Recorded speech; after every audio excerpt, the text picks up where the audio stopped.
SMS না। আজকে শুধুমাত্র আপনাদের ইমেইল পড়ব এবং আপনারা যারা আমাকে আজকে ঘটনা পাঠাতে চাচ্ছেন, তারা তো তাদের তাদের মানে ঘটনা পাঠিয়েছেন। তাদের ঘটনা তো পড়বই। সে সাথে যে প্ল্যানটা করছিলাম, সেই প্ল্যানটা হচ্ছে অদ্ভুত প্ল্যান। আমার মনে হচ্ছিল হঠাৎ করেই যে আচ্ছা, আমরা কোনো একটা বছরকে ধরে নিয়ে সেই বছরের কিছু আ ইমেইলও আমরা পড়ি না কেন? সেই ইমেইল তো পড়াই আছে। সো সেইগুলো আমরা একটু শোনানোর চেষ্টা করেছি আরকি। তো আমরা পুরনো নতুন মিলিয়ে এবং কিছু অডিও ক্লিপ দিয়ে আজকের এই এপিসোডটি সাজিয়েছি। আশা করছি আপনাদের সবার ভালো লাগবে। দোয়া করবেন আমার জন্য যেন আপনাদের এভাবে বহুদিন এইভাবে ভয়ের জগতে নিয়ে এসে অদ্ভুত এক আনন্দ দিতে পারি। তো আমি শুরু করছি ৭ জানুয়ারি ২০১২ একটি ঘটনা দিয়ে। ঘটনাটির আগে ছোট্ট করে বলে রাখি, আপনাদের কারো যারা এখন শুনছেন, এমন কি কেউ আছেন যার টয়লেটে একা রাতের বেলা যেতে ভয় লাগে? আমি কেন জিজ্ঞেস করলাম সেটাও বলে দিচ্ছি। এখন যে ঘটনাটা আমরা শুনবো, সেই ঘটনাটি যিনি বলেছেন তার পুরো ১ বছর কোনো একটা কারণে টয়লেটে যেতে ভয় লেগেছে।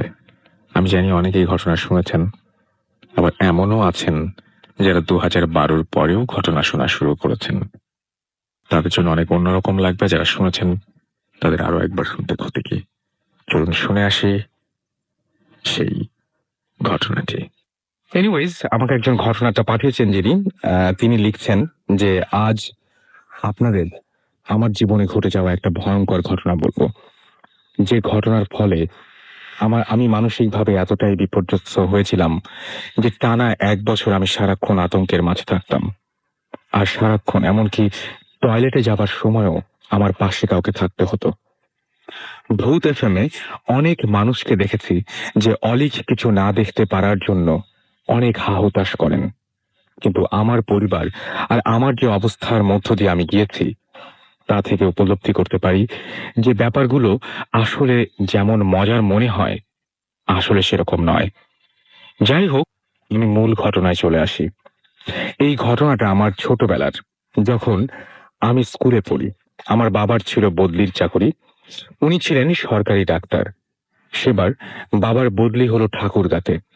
আমি যে সময়ের কথা বলছি তা ১৯৮৭-৮৮ দিকে। ঠাকুরগাঁতে যে সদর হাসপাতাল তা তখন কেবল নতুন ভবনে শিফট হয়েছে, যা কিনা ঠাকুরগাঁ বাসস্ট্যান্ডের কাছে এখনো আছে। নতুন হাসপাতালের ডাক্তারদের কোয়ার্টারগুলো তখনও বানানো শেষ হয়নি। বাইরে বাসা ভাড়া বেশি হবে বলে অনেক ডাক্তার তখন পুরনো হাসপাতালের ভবনগুলোতে থাকতেন। পুরনো হাসপাতালটি ছিল ঠাকুরগাঁর কোর্টের পাশে। সেটি ছিল ব্রিটিশ আমলে করা অনেক বড় ক্যাম্পাসের মাঝে। অনেকগুলা শত বছরের পুরনো কাঁঠাল গাছ ছাড়াও সেই ক্যাম্পাসে ছিল পরিত্যক্ত দুটো অ্যাম্বুলেন্স, যেটায় চড়ে আমরা তখন খেলা করতাম। আর ছিল একটা লাশ কাটা ঘর। আমরা সবাই মহা আনন্দে পুরনো হাসপাতালের সেই ভবনটায় উঠলাম। তা নাকি আগে ওয়ার্ড ছিল। আমাদের ওই বাসায় ওঠার পরে আশেপাশের অনেকেই আমার মাকে বলছিলেন যে আপনাদের ছোট বাচ্চা আছে, এই পুরনো হাসপাতালের বিল্ডিং এ না উঠলেই ভালো করতেন। তবে পরিষ্কার করে কিছু বলেননি। আমার ছোটবেলাটা অনেক দস্যিপনায় কাটতো। স্কুলের বাইরে দুপুরে একটু সময় ছাড়া সারাটা সময় আমরা বাইরে খেলাধুলা করে বেড়াতাম। পুরনো হাসপাতালের বিরাট ক্যাম্পাস আমাদের কাছে এক মজার খেলার মাঠ হয়ে গেল। হাসপাতালের পরিত্যক্ত ভবনগুলো যেন আমাদের লুকোচুরি খেলার জন্যই তৈরি করা হয়েছিল। হাসপাতালের পিছনে ছোট একটা জঙ্গলের ভেতর দিয়ে আমরা টাঙ্গন নদীতে যাওয়ার শর্টকাট রাস্তা বের করে ফেললাম। আমাদের মাঝে ভয়ের কোনো ধারণাও ছিল না। সমস্যাটা শুরু হলো হঠাৎ করেই। আমি আর আমার বড় ভাই রাতের বেলা অদ্ভুত ধরনের স্বপ্ন দেখা শুরু করলাম। কিছুদিন পরই ঘটনাটা ঘটতে থাকলো। আমার বড় ভাই ওনার স্বপ্নগুলো মনে রাখতে পারতেন না, কিন্তু ওনার যেটা হতো তার সোজা ভাষায় মানুষকে ঘুমের মধ্যে বোবায় ধরলে যা হয় সেরকম করে গোঙানি আর চিৎকার করে ওঠা। পরবর্তীতে আরেকটা ব্যাপার মাঝেই হতে থাকে, সেটা হলো উনি ঘুমের মাঝেই উঠে হেঁটে বেড়াতে শুরু করতেন। সবচাইতে অবাক করা ব্যাপার হলো উনি ঘুমের মাঝে ২ বার বাসার দরজা খুলে বাইরে চলে যান এবং ফজরের নামাজের যাবার সময় বাবা ওনাকে বাসার কিছু দূরের একটা কাঁঠাল গাছের নিচে ঘুমন্ত অবস্থায় খুঁজে পান। এরপর থেকে রাতে ঘুমাবার আগে আমার মা বাসার মূল দরজা ভেতর দিক থেকে তালা মেরে দিতেন। আমার স্বপ্নের ধরনটা ছিল আরো অদ্ভুত। আমি আমার স্বপ্নগুলো স্পষ্ট মনে রাখতে পারতাম। স্বপ্নগুলো এক কথায় জীবন্ত। আমার স্বপ্নে দেখতাম আমার ঘরের চারিদিকে কেমন জানি বদলে গেছে, সবকিছু যেন ৫০-৬০ বছর পিছিয়ে গেছে। আমার ঘরের চারিদিকে পরিচিত আসবাব কিছু নেই, বরং সেই জায়গাতে আছে সারি সারি করে পাতানো রোগীদের বিছানা, সাদা চাদর বিছানো। সেই বিছানাগুলোর মাঝে বেশিরভাগই রোগী শুয়ে আছে। তাদের কেউ কেউ কষ্টে কোঁকাচ্ছে, কেউ বা ঘুমে বিভোর। একবার স্বপ্নে আমি কাহিনী কি ভালো মতো দেখার জন্য উঠে বসি। এমন সময় দেখি কেউ একজন বলল যে বাবু বাবু উঠে গেছে, ওষুধের ডোজটা দিয়ে দিই। পিছনে তাকিয়ে দেখি একজন সিস্টার, পরিষ্কার সাদা পোশাক পরা, মায়াবী মুখ, আমার সামনে একটা ট্রলিতে কিছু একটা আনে। আমি বেকুবের মতো দেখতে থাকি। উনি অনেক যত্ন করে কি একটা ওষুধের অ্যাম্পুল ভাঙেন, একটা কাচের সিরিঞ্জে ওষুধটা নেন এবং আমার হাতটা ধরেন। এই পর্যায়ে আমি বুঝতে পারি আমার সাথেই কিছু একটা হতে যাচ্ছে। আমি হাত ছাড়ানোর জন্য জোরাজুরি করতে থাকি, চিৎকার করে বলতে থাকি, ছেড়ে দাও। ঘুম ভাঙলে দেখি আমার বড় ভাই ধাক্কা দিয়ে বলছেন, কি হয়েছে তোমার? স্বপ্ন দেখছো মনে হয়? খারাপ কিছু? হাত মুখে পানি দিয়ে আসো, ভালো লাগবে। মুখে পানি দিয়ে আসো, ভালো লাগবে। এরপর আমি বাথরুমে যাই। হাত ভরে পানি নিয়ে মুখ ধোবার সময় হাতের দিকে চোখ আটকে যায়। হাতের এক জায়গায় খুব জোরে ধরায় ৫ আঙ্গুলের দাগ হয়ে রক্ত জমাট হয়ে আছে। পরদিন সকালে আমার মা বাবাকে স্বপ্নের ব্যাপারটা খুলে বলি আর হাতের দাগটা দেখাই। আব্বা আম্মা ব্যাপারটা অবাক হন এবং ভয় পেলেও আমাদের সাহস দেবার জন্য বুঝ দেন যে ঘুমের ভেতর হয়তো আমি নিজেই নিজের অন্য হাত দিয়ে এমন করেছি। তবে আমার মা আর নানাকে বলে আমাদের ২ ভাইয়ের জন্য ২টো তাবিজ আনিয়ে দেন। আম্মা ওটা আমাদের হাতে বেঁধে দেন। মূল ঘটনা ঘটে এর কিছুদিন পরেই। আমাদের বাসায় তখন রেফ্রিজারেটর ছিল না। পুরনো হাসপাতালের প্রায় সবকিছুই নতুন শিফট করে গেলেও ইপিআই এর অফিসটা আগের ভবনেই ছিল। ইপিআই এর স্টোর রুমের জন্য সেবার ইউনিসেফ থেকে ৫-৬টা ডিপ ফ্রিজ দান করে।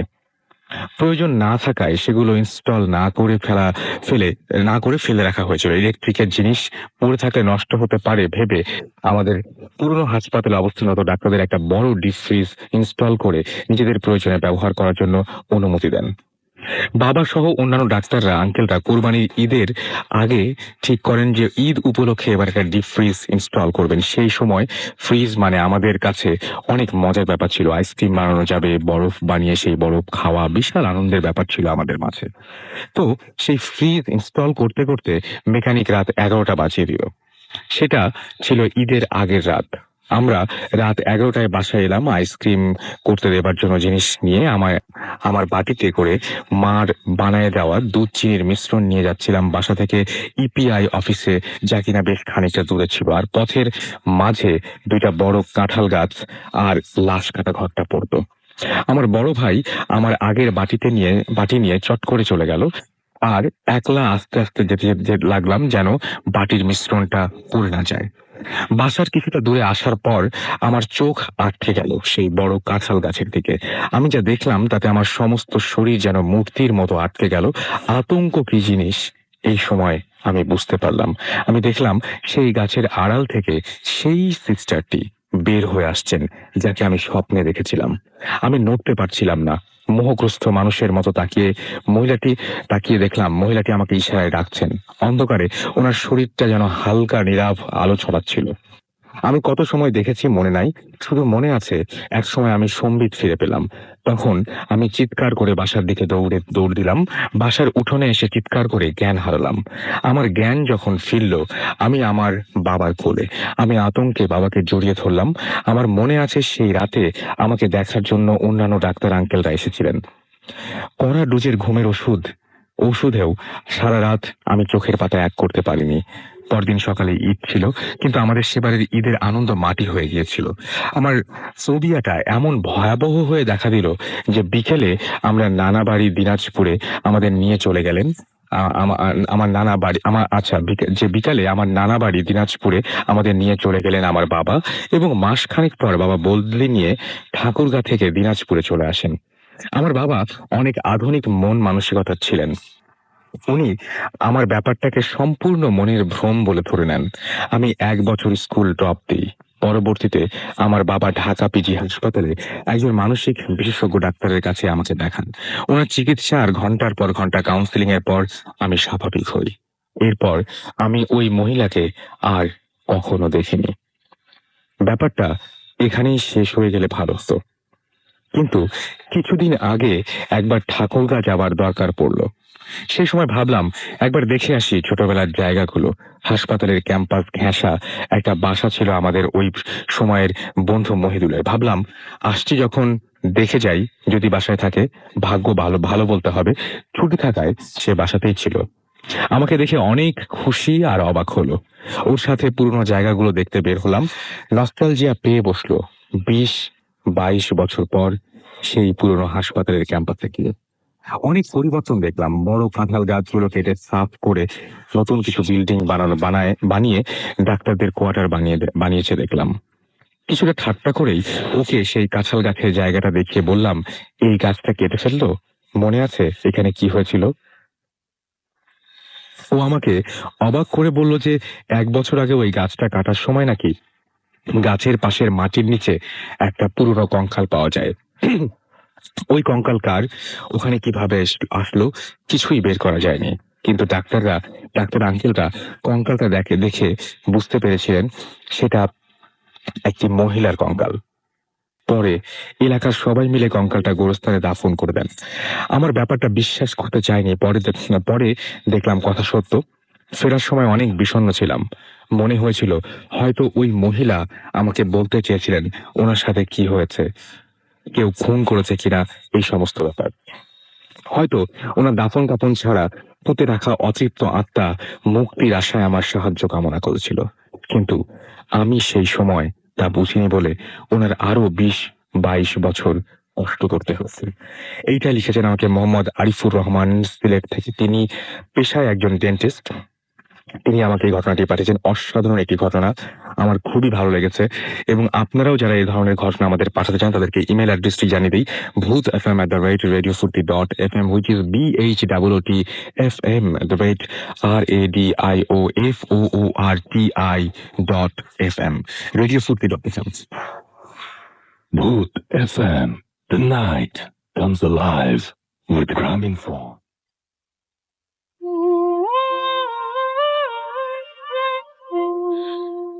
Welcome back. কেমন লাগলো? যাই হোক, যেমনই লাগুক না কেন, এখন যেটা করব সেটা হচ্ছে এখন নতুন একটা ঘটনায় যাব আমরা।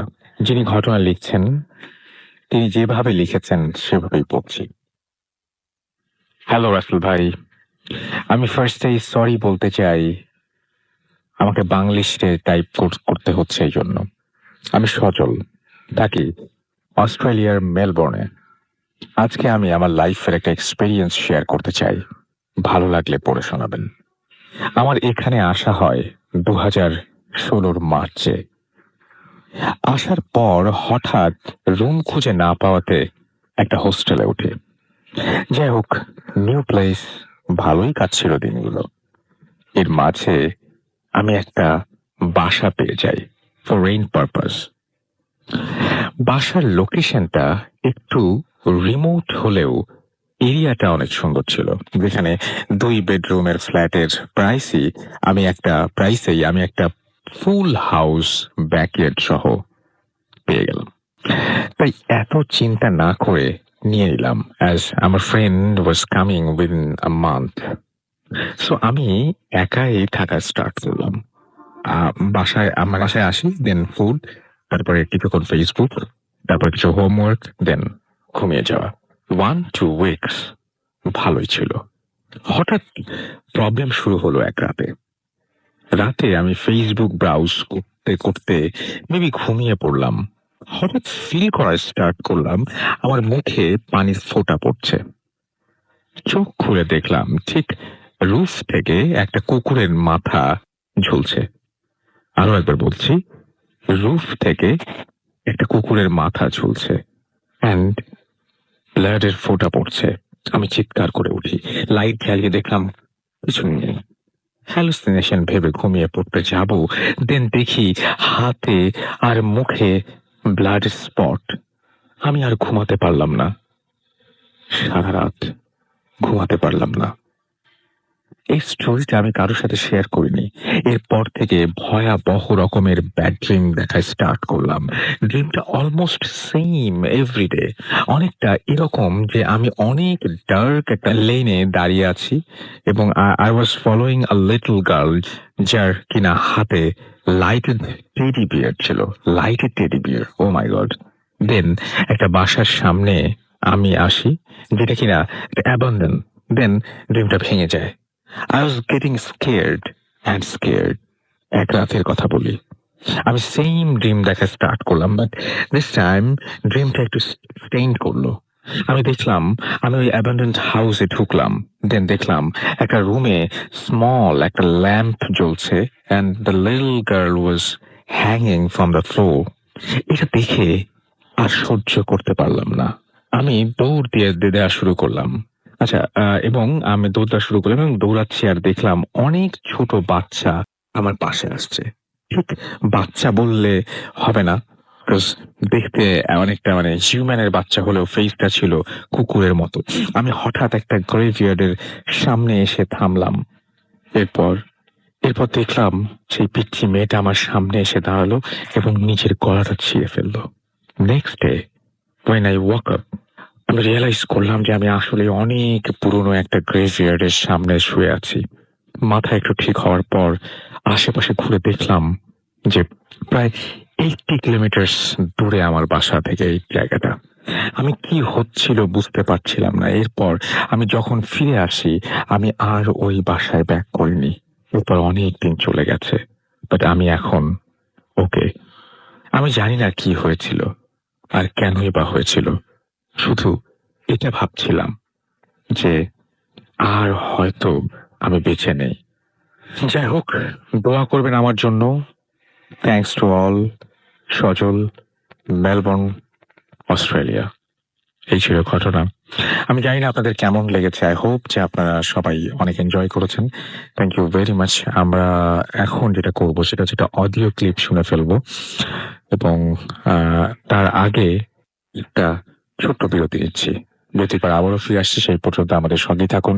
Stay tuned, radio Foorti and don't stop the Foorti. Night comes alive with Gramin Phone.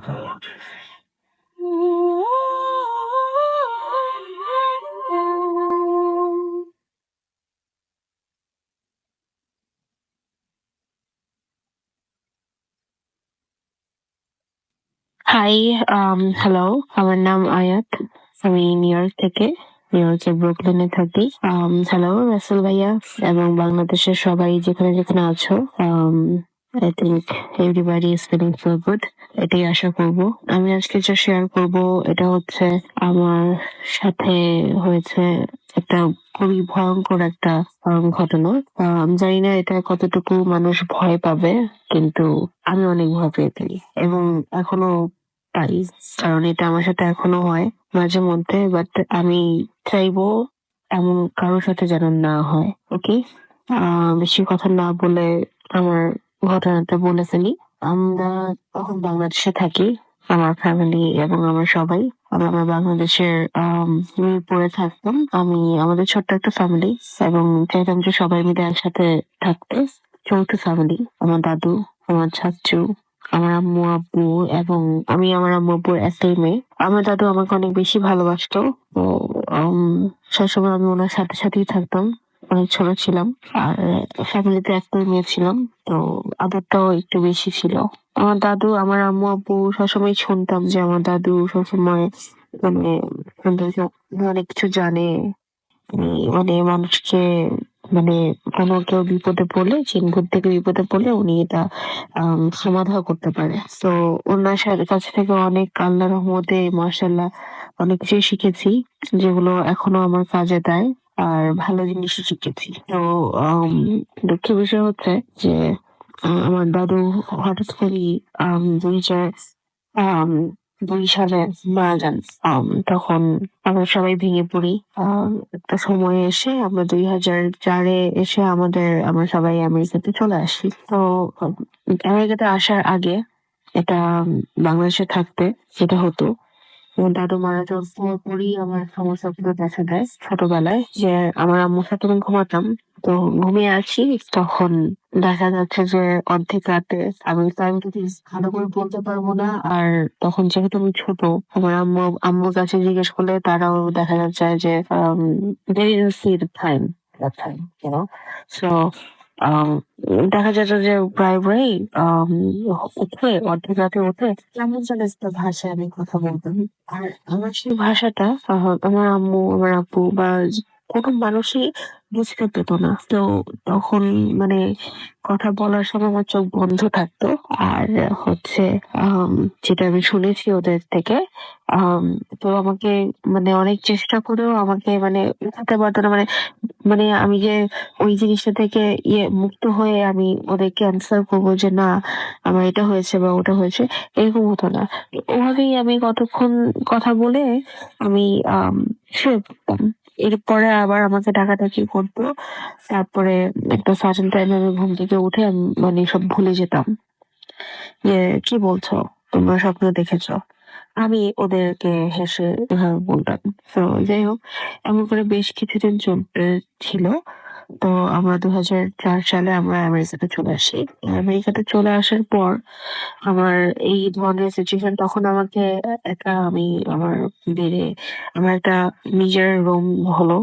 আমি বড় হচ্ছিলাম তখন।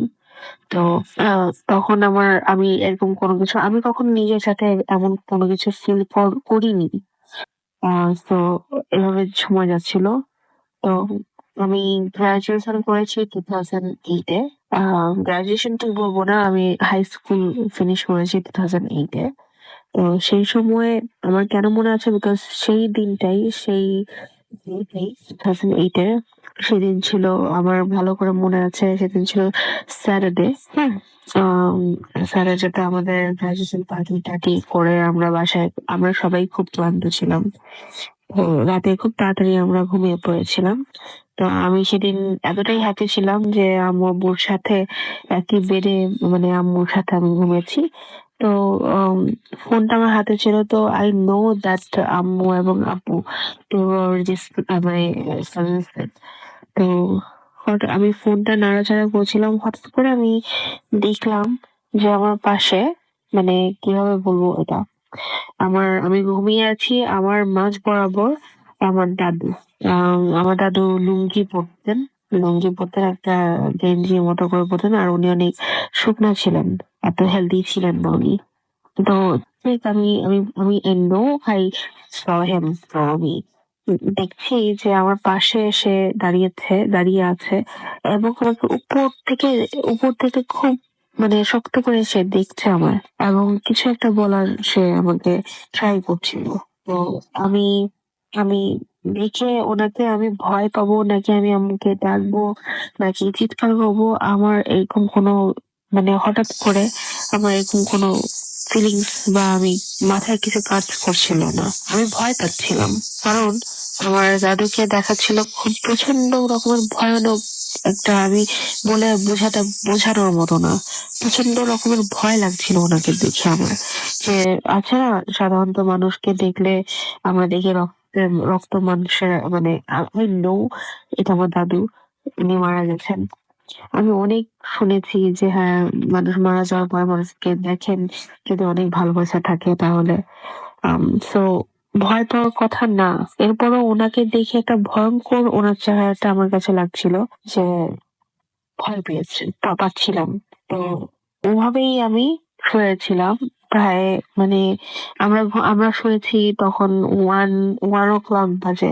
Still I was on the phone.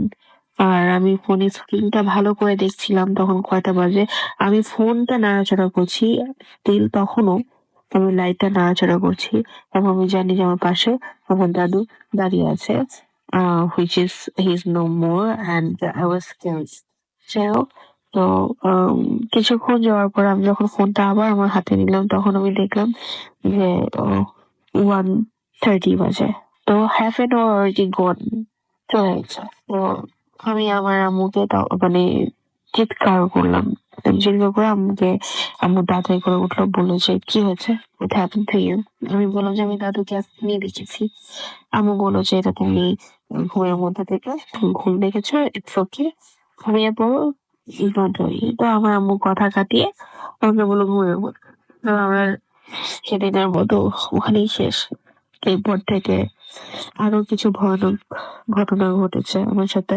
সেটা হলো যে হঠাৎ করেই আমি দেখতাম যে আমার পাশ দিয়ে কেউ হেঁটে যাচ্ছে, হাঁটার শব্দ পেতাম, বাট কেউ মানে ইনভিজিবল পিপল। আমি এমন না যে কোনো শ্যাডো বা এমন কিছু দেখেছি, কখনোই দেখিনি শ্যাডো বা এমন কিছু, বাট আমি পায়ের শব্দ পেতাম। এরপরে আমি বসে আছি, আমার পাশে আমার ঠিক কানের পাশে কেউ মানে নিঃশ্বাস ছাড়লে যেরকম মানে একটা কথা বললে আস্তে করে যেই শব্দগুলো হয়, সেই রকম শব্দ পেতাম। তো এমন ভাবে আমি আমি কখনো পাত্তা দিতাম না, বিকজ আমি আসলে আহ, সাহসী বলবো না, বাট নিজেকে যতটা ইগনোর করা যায় এই সমস্ত ব্যাপার থেকে ভয় পেতাম অনেক বেশি। তো সাডেনলি আমার সাথে একটা ঘটনা ঘটলো তখন। তো 2008-এর পরে আমার বিয়ে হয়েছে। বিয়ে হয়েছে 2013-এ। তো আমার বিয়ের পর আমি আর আমার হাসব্যান্ড আমরা ঘুরতে গেলাম। তো আমি কখনো আমার হাসব্যান্ডকে বলিনি যে আমার সাথে কি হয় বা কি আমি সবসময় যেটা আমি ফিল করি আমি কখনোই বলিনি, বিকজ আমি ভয় পাই দেখা যাবে যে আমার সাথে সাথে ও ভয় পেয়েছে।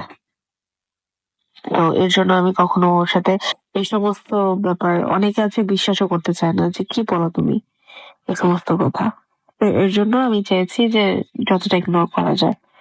তো সাডেনলি আমার সাথে যেটা হয়েছিল তখন সেটা হলো আমরা আমরা মানে ভার্জিনিয়াতে ঘুরতে গেছিলাম। এটা হচ্ছে ওয়াশিংটন ভার্জিনিয়া। উম, তো ওখানে ঘুরতে যেয়ে আমরা একটা হোটেল নিলাম, হোটেলে উঠলাম। তো রাতে 3টার সময় আমার খুব মানে ভালো লাগতো যে দিনের বেলা ঘুমাতাম, মানে এখনো আমার যেই অভ্যাসটা আছে যে আমি সবসময় দিনের বেলা ঘুমাতে পছন্দ করি। যখনই মানে মানে 6 o'clock হবে, 6 o'clock থেকে দুপুর 2টা পর্যন্ত আমার জব, আমার school, everything have to be after 3 o'clock in the afternoon. আমি কখনো মানে সকালবেলা ঘুম থেকে উঠে সেটা কাজ, job, school, I don't like this. তো আমার দেখা যায় যে আমি অনেক রাত পর্যন্ত জেগে থাকি, রাত 3টা 4টা 5টা হয়ে যায় আমি জেগে থাকি। তো আমার হাজবেন্ডের সাথে আমি এরকম বাইরে বের হয়েছি, ঘুরবো, এর জন্য বের হলাম। বাট 3 o'clock তখন বাজে, 3 o'clock or আমার ঠিক টাইমটা মনে নেই, 2 থেকে 3 o'clock এর ভিতরে হবে। তো ঘুরতে গেলাম, বের হলাম। বের হওয়ার পর আম সেদিন আমরা অনেক বেশি টায়ার্ড ছিলাম। তো বের হওয়ার পর আমরা বের হয়েছি, ঘুরেছি। তো তখন বাসায় এসে আমি শুয়েছি। আমি শোয়ার সাথে সাথে আমার শরীরে অনেকগুলো খামচির দাগ। তো আমার হাসব্যান্ড দেখে আমাকে বলল যে কি ব্যাপার, তুমি কি পড়ে গেছো বা কোনো ব্যথা পেয়েছো? আমি বললাম যে না। আহ, ও বললো যে তোমার পুরা মুখে খামচির দাগ, মনে হয়েছে যে কারোর সাথে তুমি যুদ্ধ করছো। এরকম ভাবে আমার মানে প্রতিনিয়ত ডে এভরি সিঙ্গেল ডে আমার সাথে এমন হতে থাকলো। তো আল্লাহর রহমত, আমরা বাংলাদেশে আসলাম। বাংলাদেশে এসে কিছুদিন আগে আমি একজন হুজুর বলবো না ঠিক, উনি মানে মসজিদে উনি নামাজ পড়ান। তো উনি আমাকে তাবিজও না, আমাকে কিছু দোয়া দুরুদ আমাকে দিয়েছে। আল্লাহর রহমতে এখন আমার কোনো সমস্যা এখন পর্যন্ত হচ্ছে না। তো আপনারা প্লিজ আমার জন্য দোয়া করবেন যেন আহ আমি এই সমস্ত সমস্যা আমার যেন ফেস না করতে হয়। কারণ আমি যে ফেস করি আমার থেকে বেশি আমার আমার মানে ফ্যামিলির মানুষগুলো ফেস করে এই জিনিসগুলো, বিকজ ওরা প্রতিনিয়ত ভয়ে থাকে আমাকে নিয়ে, স্ক্যারি থাকে আমাকে নিয়ে। আর আমি দোয়া করবো যে এই ধরনের জিনিস যেন কেউ কোনোদিনও কাউকে ফেস না করতে হয়। এসএল ভাই, আপনাকে অসংখ্য ধন্যবাদ। আর বাংলাদেশের সবাইকে আই মিস ইউ গাইস। বাংলাদেশের থ্যাংক ইউ সো মাচ। সবাই ভালো থাকবেন।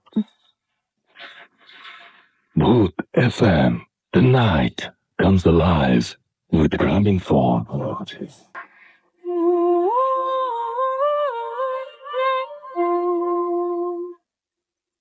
আরো একবার আপনাদের সবাইকে স্বাগত জানাচ্ছি। আমি রাসেল, শুনছেন সবসময় radio 48.2 FM, the night comes live with গ্রামীণ ফোন।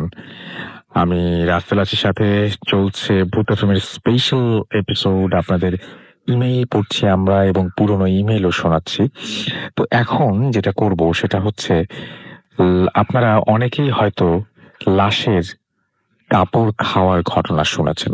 আমি শিওর অনেকে শুনেছেন, কিন্তু এর সাথে পার্থিব জগতের কোনো মিল আছে, কোনো কানেকশন আছে যে এই লাশের কাপড় খাওয়ার সাথে সাথে পার্থিব জগতেরও কোনো চেঞ্জ আসতে পারে? ঘটনাটি খুব আমাদের কাছে এসেছিল, আমি পড়েছিলাম 28 জানুয়ারি 2012-তে। শুনে আসি ঘটনাটি। হাই রাসেল ভাই, আশা করি ভালো আছেন। আমি আশিক ইমতিয়াজ, খুলনার দৌলতপুর থেকে বলছি। আমি শুরু থেকেই ভূতের সামনে শুনছি। এখন যে ঘটনাটি বলছি তা আমার দাদির মুখ থেকে শোনা। আমার দাদির বাবা, অর্থাৎ আমার বাবার নানা, তিনি একজন মসজিদের ইমাম ছিলেন এবং তিনি মানুষের অনেক ধরনের সমস্যার সমাধান করতেন। একদিন পাশের এক গ্রামের একটি লোক স্বাভাবিকভাবে মারা গেল, কিন্তু তারপর থেকেই শুরু হলো সমস্যা। ওই বাড়ির লোক একে একে মরতে শুরু করলো। ঘটনাটি বাবার কানে আসলো, তিনি বুঝতে পারলেন যে ওই বাড়িতে পুরুষকাল লেগেছে। তারপর তিনি ওই বাড়িতে গেলেন এবং ওই বাড়িতে 4 জন লোক জীবিত। তিনি তাদের সাথে কথা বললেন। তিনি বললেন, তোমাদের বাঁচার একটা উপায় আছে। উপায়টি এরকম, গভীর রাতে ওই বাড়ির 4 কোণায় 4টি মুয়াজ্জিন, 4 জন মুয়াজ্জিন দাঁড়িয়ে আজান দেবেন, আর ওই সময় প্রথমে যে মারা গিয়েছিল তার কবর খোঁড়া হবে। কথা মতো কবর খোঁড়া হলো এবং অবিশ্বাস্য হলেও সত্য যে লাশের গালের মধ্যে কাফনের কাপড় ছিল, অর্থাৎ মুখের মধ্যে কাফনের কাপড় ছিল, অর্থাৎ লাশটি কাফনের কাপড় খাচ্ছিল। আর আমার বাবার নানার ধারণা এই কারণেই ওই বাড়ির লোকজন একে একে মারা যাচ্ছিল। তখন বাবার নানার নির্দেশে লাশটিকে ওপরে তোলা হলো এবং সেটিকে পুনরায় গোসল ও জানাজা দিয়ে অন্য স্থানে দাফন করা হলো। তারপর থেকে ওই বাড়িতে আর কোনো সমস্যা হলো না। এই ছিল ঘটনা, এবং এরকম অসংখ্য ঘটনা আপনাদের কাছে আছে আমি জানি। আমাদেরকে ইমেইল করুন। Bhoot FM.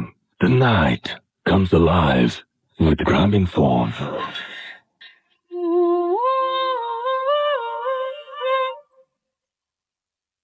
আরো একবার আপনাদের সবাইকে স্বাগত জানাচ্ছি। আমি রাসেল, শুনছেন সবসময় রেডিও 48.2 FM, এবং এখন যেটা করব সেটা হচ্ছে আরো একটা ঘটনা শুনবো। এবার চলে যাব ফেব্রুয়ারির 4 তারিখে, সালটা 2012। বাসায় টুকটাক ঝামেলা তো হয়। আপনার ঘরেই হয়তো বাস করে ভয়, মাঝে মাঝে তার সাথে হয়তো আপনার দেখাও হয়, কথাও হয় হয়তো কখনো কখনো, হয়তো তাকে নিয়ে কোনো কিছু লেখা হয় না। আমরা 4 ফেব্রুয়ারি 2012-তে একটা লেখা পেয়েছিলাম, খুব অদ্ভুত। সেই লেখাটি এবার শোনা যায় আপনাদের। চলুন শুনে আসি ঘটনাটি। আমরা যে বাসায় ভাড়া থাকতাম সেই বাসাটি কেন্দ্র করে, সেটি মিরপুর বাংলা কলেজের পাশে কোনো এক এলাকায় অবস্থিত। গোপনীয়তা রক্ষার জন্য বাসার নাম উল্লেখ করলাম না। 3 তলা বাসাটির 3য় তলায় বাড়ির কেয়ারটেকার এবং 2য় ও নিচ তলায় ভাড়াটিয়া থাকতো। বাসাটির পরিবেশ খুব সুন্দর ছিল এবং বাসাটি অত্যন্ত সুন্দর পরিকল্পনা মাফিক তৈরি করা হয়, কারণ এই বাসাতে বাড়িওয়ালাদের থাকার কথা ছিল, কিন্তু বাড়িওয়ালি মারা যাবার পর তারা সপরিবারে আমেরিকা চলে যায়। 2001 সালে নিচতলা ভাড়া নেই আমরা। প্রথম 2 বছর কোনো সমস্যা হয়নি, কিন্তু 3য় বছর থেকে সমস্যা শুরু হতে থাকে। বাসার পশ্চিম পাশে একটি অগভীর জলাশয় ছিল এবং জায়গাটি ফাঁকা ছিল, কেউ সেখানে যেত না। আমি একদিন গভীর রাতে হঠাৎ ছোট বাচ্চার কান্নার শব্দ শুনতে পাই। শব্দটি সেই জলাশয়ের দিক থেকে আসছিল। প্রথমে আমি এটাকে তেমন আমলে দেই নাই, কিন্তু সেই থেকে প্রতিদিন বিভিন্ন ধরনের শব্দ শুনতে লাগলাম, যেমন কুকুরের কান্নার শব্দ, বিড়ালের কান্নার শব্দ। আমার পরিবারের সবাইও সেই শব্দ শুনতে পেত, কিন্তু শব্দের কোনো উৎস খুঁজে পাওয়া যেত না। আজব ব্যাপার হচ্ছে, শব্দগুলো শুধু আমার পরিবারের সবাই শুনতে পেত, অন্য ওপরতলা বা অন্য বাড়ির কেউ হতো না। বাড়িটিতে মোট 5টি রুম ছিল, সবগুলো আমরা ব্যবহার করতাম না। একটি রুম খালি ছিল। তো এবার আমি গভীর রাতে একবার সেই রুম থেকে মানুষের কথা বলার ফিস ফিস শব্দ শুনতে পেলাম। আমি হতবাক হয়ে গেলাম, কিন্তু এসবকে তেমন গুরুত্ব দেইনি। এবার শব্দ আসা শুরু করলো আমাদের লিভিং রুমের সাথে টয়লেট থেকে। সেখানে কান্নার শব্দ, কিন্তু টয়লেট ছিল ফাঁকা। এরপর লাইট কেটে গেল। নতুন লাইট লাগানোর 3 দিনের মাথায় আবার লাইট কেটে যায়। এভাবে 1 মাসে 10টি লাইট পরিবর্তন করা হয়। ইলেকট্রিশিয়ানকে ডেকে আনার পরও সে লাইনে কোনো সমস্যাই খুঁজে পায়নি। তারপর থেকে টয়লেটটিতে আমরা লাইট লাগানো বন্ধ করে দেই। আমার মা বরাবরই অত্যন্ত সাহসী ও পরহেজগার। তিনি প্রচুর আমল ও ইবাদত করতেন। তো এসব ঘটনা প্রত্যক্ষ করার পরও তিনি ভয় পেতেন না। তো আমার মা পাশের বাড়ির এক পুরাতন ভাড়াটিয়ার কাছে জানতে পারেন যে আমাদের বাসার যে টয়লেটটিতে সমস্যা হচ্ছিল, সেই টয়লেটটি বেশ কয়েক বছর আগে একটি কাজের মেয়ে আত্মহত্যা করে, যেটি আমরা আগে জানতাম না। পরে কেয়ারটেকার ক্ষমা প্রার্থনা পূর্বক সে আমাদেরকে কথাটি জানায় এবং সে স্বীকার করে। কিন্তু সমস্যার এখানেই শেষ নয়। এসব জানার পরেও আমাদের বাসাটি ছাড়ার কোনো সিদ্ধান্ত গ্রহণ করা হয়নি, কারণ আমার মা জানতে চেয়েছিলেন বাসাটির আসল সমস্যা কোথায়। এবার সমস্যা হলো আমার মায়ের বেডরুম সংলগ্ন টয়লেটে। সমস্যাটি হলো, টয়লেটে কোনো পানির কল ধরলে ইলেকট্রিক শক খাওয়ার মতো অনুভূতি হতে লাগলো, যার কোনো ব্যাখ্যা আমাদের কাছে ছিল না। এই সমস্যার কিছুদিন পর আমার জন্মদিনের আগের দিন বিকেলে আমরা খাটে শুয়েছিলাম। হঠাৎ ঘুমের মধ্যে আমি স্বপ্নে ওই খাটেই আমাকে বসা দেখলাম, এবং 7-8 বছর বয়সী ছোট ছেলে দরজা দিয়ে আমার রুমে প্রবেশ করে, আমার খাটের কাছে এসে দাঁড়ায়। ছেলেটির গায়ের রং ছিল কুচকুচে কালো। আমি ভয় পেয়ে গেলাম তাকে দেখে। সে আমার দিকে চোখ বড় বড় করে তাকিয়ে বলল, তুই, তোর মা এবং পরিবারের সবাই এখান থেকে চলে যায়, না হলে একটা বড় ক্ষতি হয়ে যাবে। কথাটি বলার পরপরই সে অদৃশ্য হয়ে গেল, আর আমি বিছানা থেকে লাফ দিয়ে উঠলাম। আমার কাছে ব্যাপারটি স্বপ্ন মনে হলো না, মনে হলো সত্যিই ছেলেটি এখানে এসেছিল। তো আমি মাকে গিয়ে সব বললাম। তিনি আমাকে অভয় দিলেন। ঘটনার পরের দিন আমার জন্মদিন ছিল। তো আগের দিন বিকেলে ঠিক সেই সময়ে, আমি যে সময় ছেলেটিকে স্বপ্নে দেখেছি, ঠিক সেই সময় আমার মা ফ্লোরে পা পিছলে পড়ে যায় এবং তার কোমরের হাড়ে ফ্র্যাকচার হয়ে যায়। প্রায় 4 মাস পর্যন্ত তিনি বিছানায় শুয়েছিলেন। এরপর আমি মাকে বাসা পরিবর্তনের কথা বলি, কিন্তু আমার মা তখনও বাসা ছাড়তে চাচ্ছিলেন না। এর কিছুদিন পর আমাদের বাসায় এবং ওপরতলায় এক ভয়াবহ ডাকাতি সংঘটিত হয়। যদিও ডাকাতেরা আমাদের বাসা থেকে তেমন মূল্যবান কিছু পায়নি, কিন্তু আজব ব্যাপার হচ্ছে, ডাকাতরা যাবার সময় আমাকে এবং মাকে এই বাসা ছেড়ে যাওয়ার জন্য অনুরোধ করে। তারা বলে যে এখানে আপনারা থাকতে পারবেন না, সবাই শেষ হয়ে যাবেন। কিন্তু কেন শেষ হয়ে যাব তার ব্যাখ্যা তারা দিতে পারেনি। শুধু বলেছে এই বাসায় সমস্যা আছে। আর এই সতর্ক বার্তা শুধু আমাদের জন্যই কেন তা বুঝতে পারলাম না। তো এই ঘটনার পর আমরা বাসা পরিবর্তনের সিদ্ধান্ত গ্রহণ করি। বাসা ছেড়ে যাওয়ার 2 দিন আগে আমার মা মেডিটেশনরত অবস্থায় এক ভয়াবহ দৃশ্য দেখতে পেলেন। তিনি দেখতে পেলেন যে তার বেডরুমের এক পাশে অনেক গভীর গর্ত, এবং সেই গর্তের মধ্যে দিয়ে পাশাপাশি শোয়া অবস্থায় 2টি পাথরের কালী মূর্তি শুয়ে আছে। মূর্তিগুলো দেখতে 100 বছরের পুরনো মনে হয়। তারপরও আমরা নতুন বাসায় চলে আসি এবং বাসাটি ছেড়ে দিই। আমার মা আমাকে তিনি যা দেখেছেন বললেন। এই বিষয় নিয়ে আমি অথবা আমার মা আর কেউ কারোর সাথে কোনো এই ব্যাপারগুলোতে নিয়ে শেয়ার করিনি। এই ছিল ঘটনা। ঘটনাটি সম্পূর্ণ সত্যি, এবং আমার ও আমার পরিবারের জীবনের সাথে ঘটে যাওয়া এখানে বিশ্বাস অবিশ্বাস সম্পূর্ণ শ্রোতার উপর নির্ভর করে। এই ছিল ঘটনা, এবং এই ঘটনাটি আরো একবার বলি, পাঠিয়েছেন আমাদেরকে আবু তোহা মোহাম্মদ তামাম, ছাত্র তিনি, এবং মিরপুর 1-এ তার বাসা, ঢাকায় তিনি বাস করছেন। Bhoot FM. The night comes alive with Grabbing Thorn.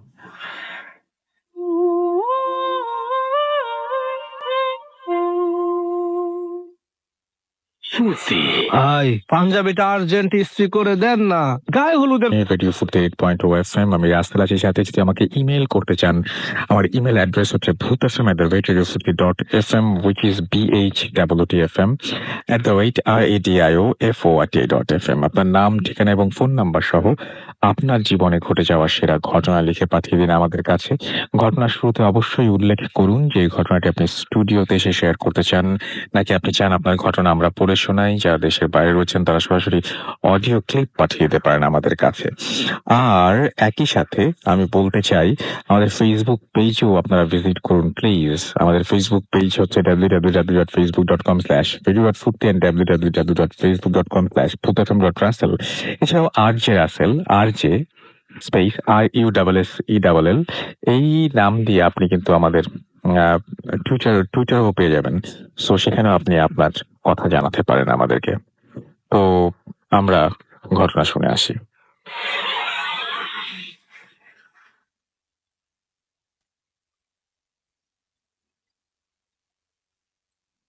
Hello Rasel ভাই, মাসুম ভাইয়া, ডিয়ার লিসেনার্স, সবাইকে শুরুতে জানাচ্ছি very very happy new year. ঘুরতেছেন আমার অনেক পছন্দের একটা প্রোগ্রাম।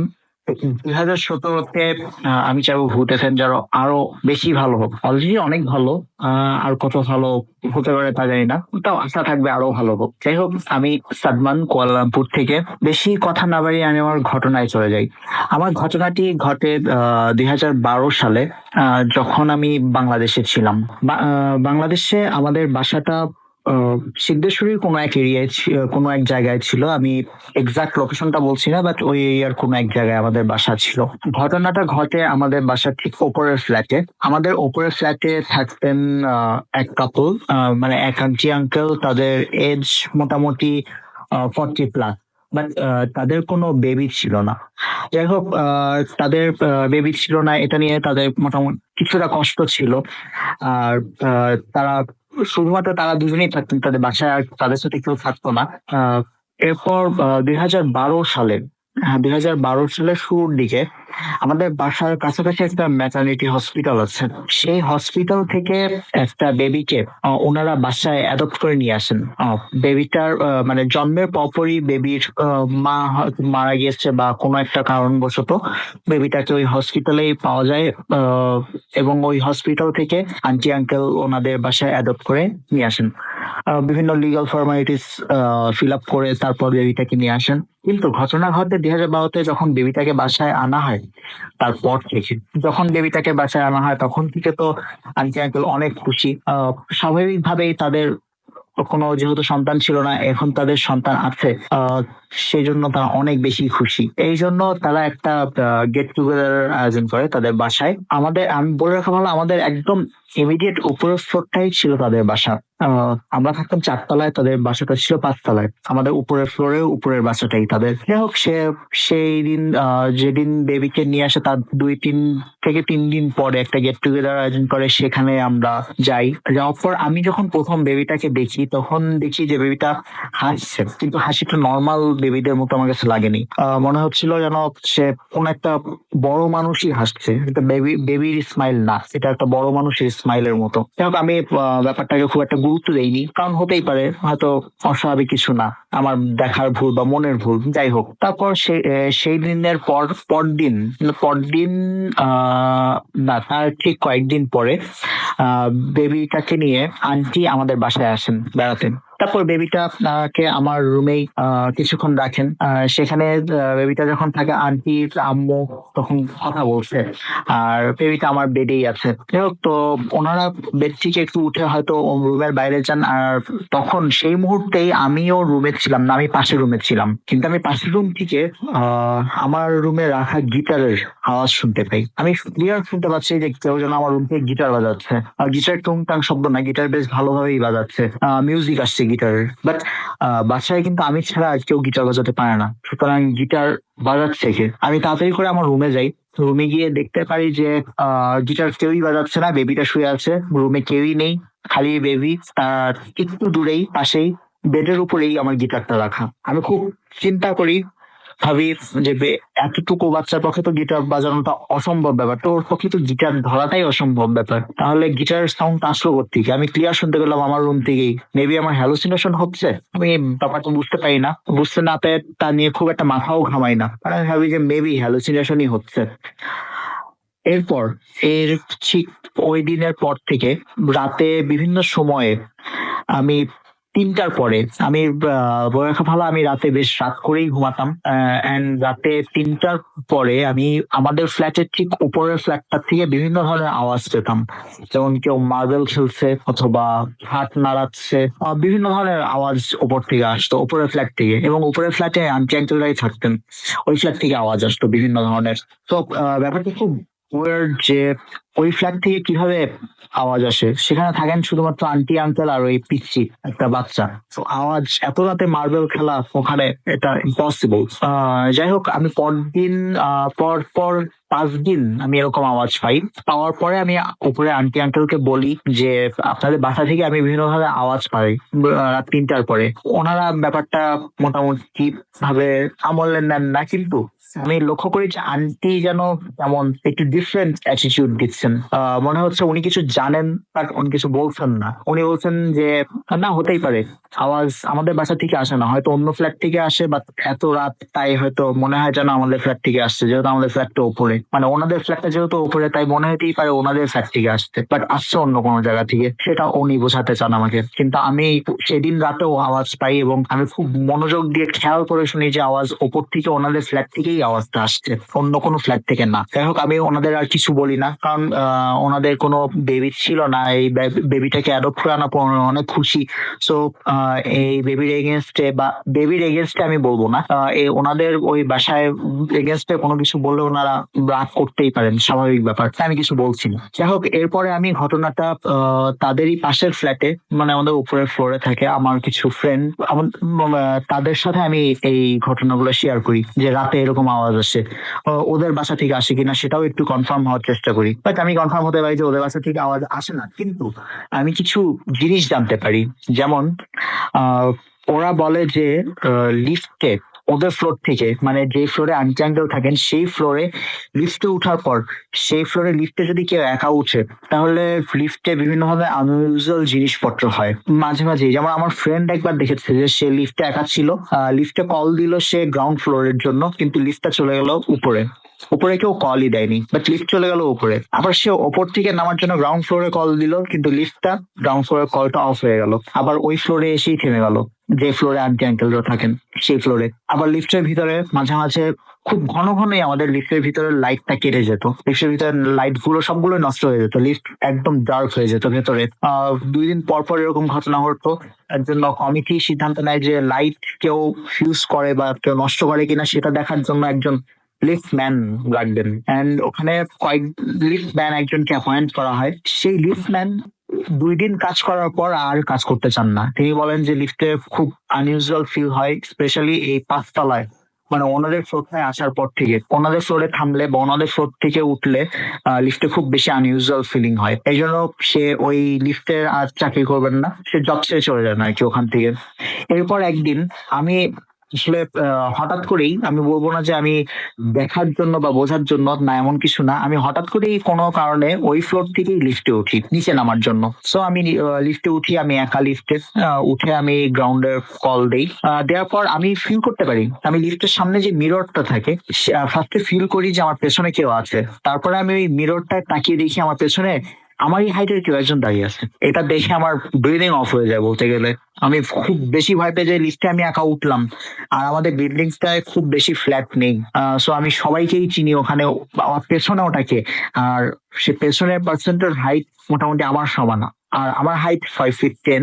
আমার পেছনের মানুষটার হাইটও এরকম, কিন্তু আমি আরেকটু ভালো আমি পেছনে তাকিয়ে ফার্স্টে দেখি যে কেউ নেই, আমি ওই মিররটাই দেখতে পাচ্ছি। মিররটা আমি ভালো করে তাকিয়ে দেখি যে তার হাইট 5'10", মানে আমার সমান হলেও ফেস একদম ওই বেবিটার মতো, একদমই ওই বাচ্চাটার মতো ফেস।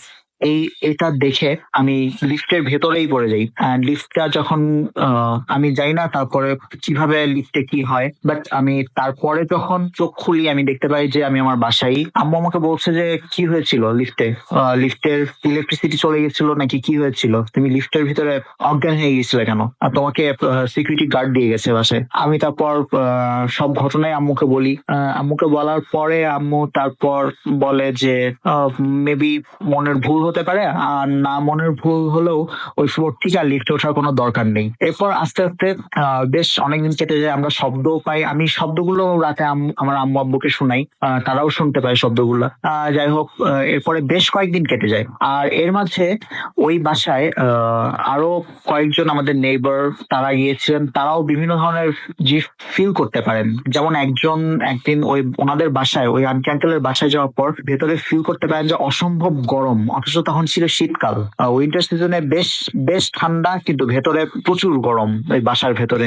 যাই হোক, এরপর ওই বেবি রুমে মাঝে মাঝে জিনিসপত্র তছনছ হয়ে যেত, এটাও অনেকে দেখেছেন। এভাবে কেটে যায় আসলে কয়েক মাস, 3-4 মাস হবে কেটে যায় এভাবে।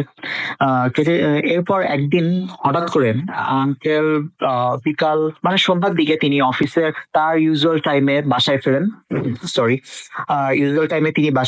বাসায় ফিরে দেখতে পান যে গেট ভেতর থেকে লক করা। উনি বেল দিচ্ছেন, কিন্তু ভেতর থেকে কেউ দরজা খুলছে না। যাই হোক, আঙ্কেল তখন তার কাছে রাখা একটা এক্সট্রা কি দিয়ে বাইরে থেকে ডোরটা খোলেন। যেহেতু ডাবল লক ডোর, সেহেতু ভেতর থেকে লক থাকলেও বাইরে থেকে খোলা যায়, বাট সেটা একটা স্পেশাল কি দিয়ে খোলা যায়। সেই কিটা যতদূর জানতাম আঙ্কেলের কাছেই শুধুমাত্র থাকতো, তো ইমার্জেন্সির জন্য। যাই হোক, উনি কি দিয়ে দরজাটা খোলেন।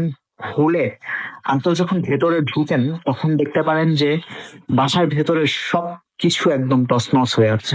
সবচেয়ে বেশি শকিং এবং স্যাড ব্যাপার সেটা হলো আঙ্কেল ভেতরে তার বেডরুমে দেখতে পান যে আন্টির লাশ পড়ে আছে বিছানার উপরে। সারা বাসা খুঁজেও কোথাও বাচ্চাটাকে খুঁজে পান না তিনি, বাচ্চাটা একদম নেই। কিন্তু ওই বাসার যেহেতু গেট লাগানো ছিল ভেতর থেকে, সেহেতু বাচ্চাটা কোথায় গেল কেউ নিয়ে যেতে পারে না, কেউ ভেতরে ঢোকেও নি, কোনো কিছু নেই, কোনো সাইন নেই। আবার সিকিউরিটি গার্ডদেরও জিজ্ঞেস করে জানা যায় ভেতরে কেউ ঢুকেনি, এই বিল্ডিং এ কেউ ওই দিন ঢুকেনি তেমন। সুতরাং বাচ্চাটা কোথায় গেল খুঁজে পাওয়া যায় না তাকে। কিন্তু আঙ্কেল দেখতে পান তার ওয়াইফের মানে আন্টির বডিতে, ফেসে, বিভিন্ন জায়গায় অনেক আঁচড়ের দাগ, অনেক খামচির দাগ। যাই হোক, এরপর আমার বাবার সাথে আঙ্কেল ওই ম্যাটারনিটি হসপিটালে যান বাচ্চাটার আরো খোঁজ নিতে। জানান যে বাচ্চাটি এভাবে মিসিং, সব ঘটনা উনি খুলে জানান। কিন্তু সবচেয়ে আশ্চর্যজনক ব্যাপার যেটা আমার বাবা আমাকে বলে, যে হসপিটালের ওরা সেদিন বলেছিল যে ওরা ওখান থেকে আসলে একটা ভুল হয়ে গেছে।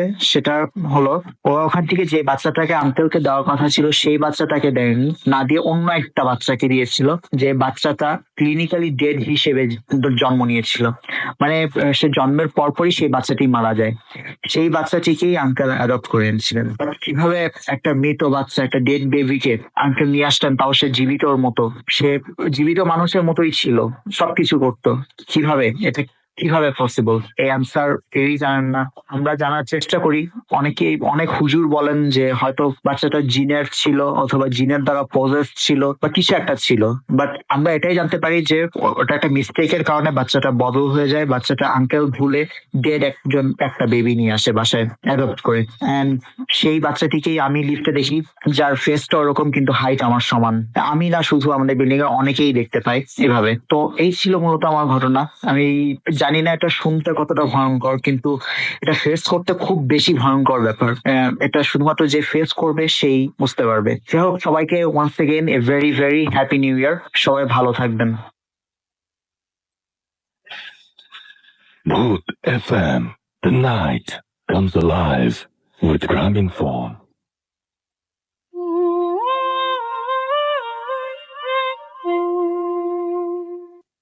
আরো একবার আপনাদের সবাইকে স্বাগত জানাচ্ছি। আমি রাসেল, শুনছেন সবসময় রেডিও 48.0 FM।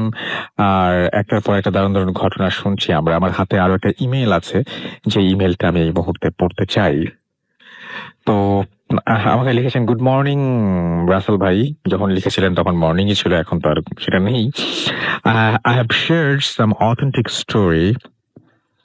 এবং আচ্ছা, তিনি যেটা লিখতে চাইছেন যে তিনি কতগুলো স্টোরি শেয়ার করতে চান, এগুলো তার ফ্যামিলি রিলেটেড। এবং তিনি বলেছেন যে তারা আইডেন্টিটি সেটা মানে তার পরিচয়টা প্রকাশ না করতে। এবং তিনি পিএইচডি করছেন এখন এই মুহূর্তে, এবং তিনি একটা স্টোরি অলরেডি এর আগে শেয়ার করেছেন। এবং তার কোনো কিছু আমি বলছি না, কারণ বললেই আপনারা সবাই বুঝে যাবেন। তো আমি পড়ছি তার ঘটনাটি। আমাদের এক কাজিন মানে ঘটনা এক, আমাদের এক কাজিন তার পরিবার নিয়ে উত্তরায় এক অ্যাপার্টমেন্টে থাকে। প্রথম কয়েকদিন সবকিছু ঠিকঠাক ছিল। কয়েকদিন পর খেয়াল করলো তাদের ছোট মেয়ে কার সাথে যেন কথা বলে। মেয়েকে জিজ্ঞেস করলে বলে বুড়ির সাথে কথা বলে। সে কোনো বুড়ি ছিল সে বাসায় কোনো বুড়ি ছিল না। এর কয়েকদিন পর বাসায় ছাদে সমস্যা শুরু হলো। তারা থাকতো একদম নিচের তলা, একদম নিচের তলায়, ছাদের নিচের তলায়। আর এর আগে ছাদে অসামাজিক কার্যকলাপের কারণে সোসাইটি থেকে সন্ধ্যার পরে ছাদে তালা দেওয়ার সিদ্ধান্ত নেওয়া হয়।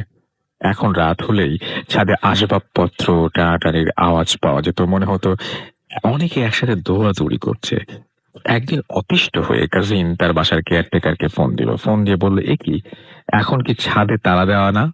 কেয়ারটেকার বলল, কই, একটু আগে তো তালা মেরে দিয়ে আসলাম।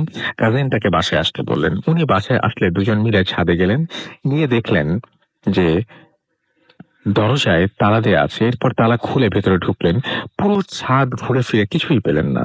তখন কাজিন জিজ্ঞাসা করলেন আবার, এই অ্যাপার্টমেন্টে কি কোনো প্রবলেম আছে? কেয়ারটেকার জবাব দিলেন, জি স্যার আছে। বিল্ডিং কনস্ট্রাকশনের সময় থেকে ওয়ার্কাররা বিভিন্ন জিনিস দেখছে। কখনো কখনো দেখে এক বুড়ি মহিলা, কখনো দেখে একটা মেয়েকে। এর মাঝে মাঝে এদের বাসার সিঁড়িতে দেখা যায় এদের। এই কথা শোনার পর কাজিন আর ওখানে দাঁড়িয়ে থাকার সাহস পায় নাই। ঘটনা 2, উত্তরায় আরেক কাজিনের বাসা। এই বাসার আগে থেকেই জিনের উপদ্রব ছিল, তাই বাসাটা বন্ধক দেওয়া নিয়েও কাহিনী আছে, পরে কোনো এক সময় সেটা বলবো। তো কাজিন তার রুমে বসে আছে। রুমে আর কেউ নেই, এসি ছাড়া ছিল, কিন্তু রুমের দরজা খোলা। দরজাটা এমন যে এখন বাতাস যদি দরজাটাকে বন্ধ করতে চায়, রুমের ভেতর থেকে বাতাস আসতে হবে, কিন্তু সব জানালা বন্ধ। কিন্তু হঠাৎ করেই বাম করে দরজাটা বন্ধ হয়ে গেল। আরেক দিনের কাহিনী, উনি বিছানায় বিকেলের দিকে শুয়ে আছেন, জানালা খোলা। বাসা বন্ধ থাকায় হুজুর আগেই বলেছিল কারো পক্ষে বাসায় ঢোকা সম্ভব না হলেও সমস্যা করতে চেষ্টা করবে। উনি প্রায় ঘুমিয়ে পড়েছিলেন। হঠাৎ উনি খুব ঠান্ডা একটা হাতের স্পর্শ পান। ব্যাপারটা বুঝতে পেরে উনি দৌড় মেরে রুম থেকে বের হয়ে যান। আমার সবচেয়ে ছোট ঘটনা 3, আমার সবচেয়ে ছোট খালার যখন বিয়ে হয় তখন ওনার দাদি শাশুড়ি জীবিত ছিলেন। উনি অসুস্থ হয়ে বিছানায় শয্যাশায়ী ছিলেন, শেষের দিকে হুইল চেয়ারে চলাফেরা করতেন আর একটি বিশেষ আতর ব্যবহার করতেন। পরবর্তীতে উনি ইন্তেকাল করেন। উনি মারা যাবার পর থেকে আমার খালা কিছু একটা ফিল করেন। উনি মাঝে মাঝেই তার রুমে ওই আতরের গন্ধ পেতেন, আর কারেন্ট চলে গেলে আওয়াজ পেতেন আশেপাশে কেউ একজন হুইল চেয়ারে চলাফেরা করছে। কাহিনী 4, আমার নানা একজন বিশিষ্ট ব্যবসায়ী ছিলেন।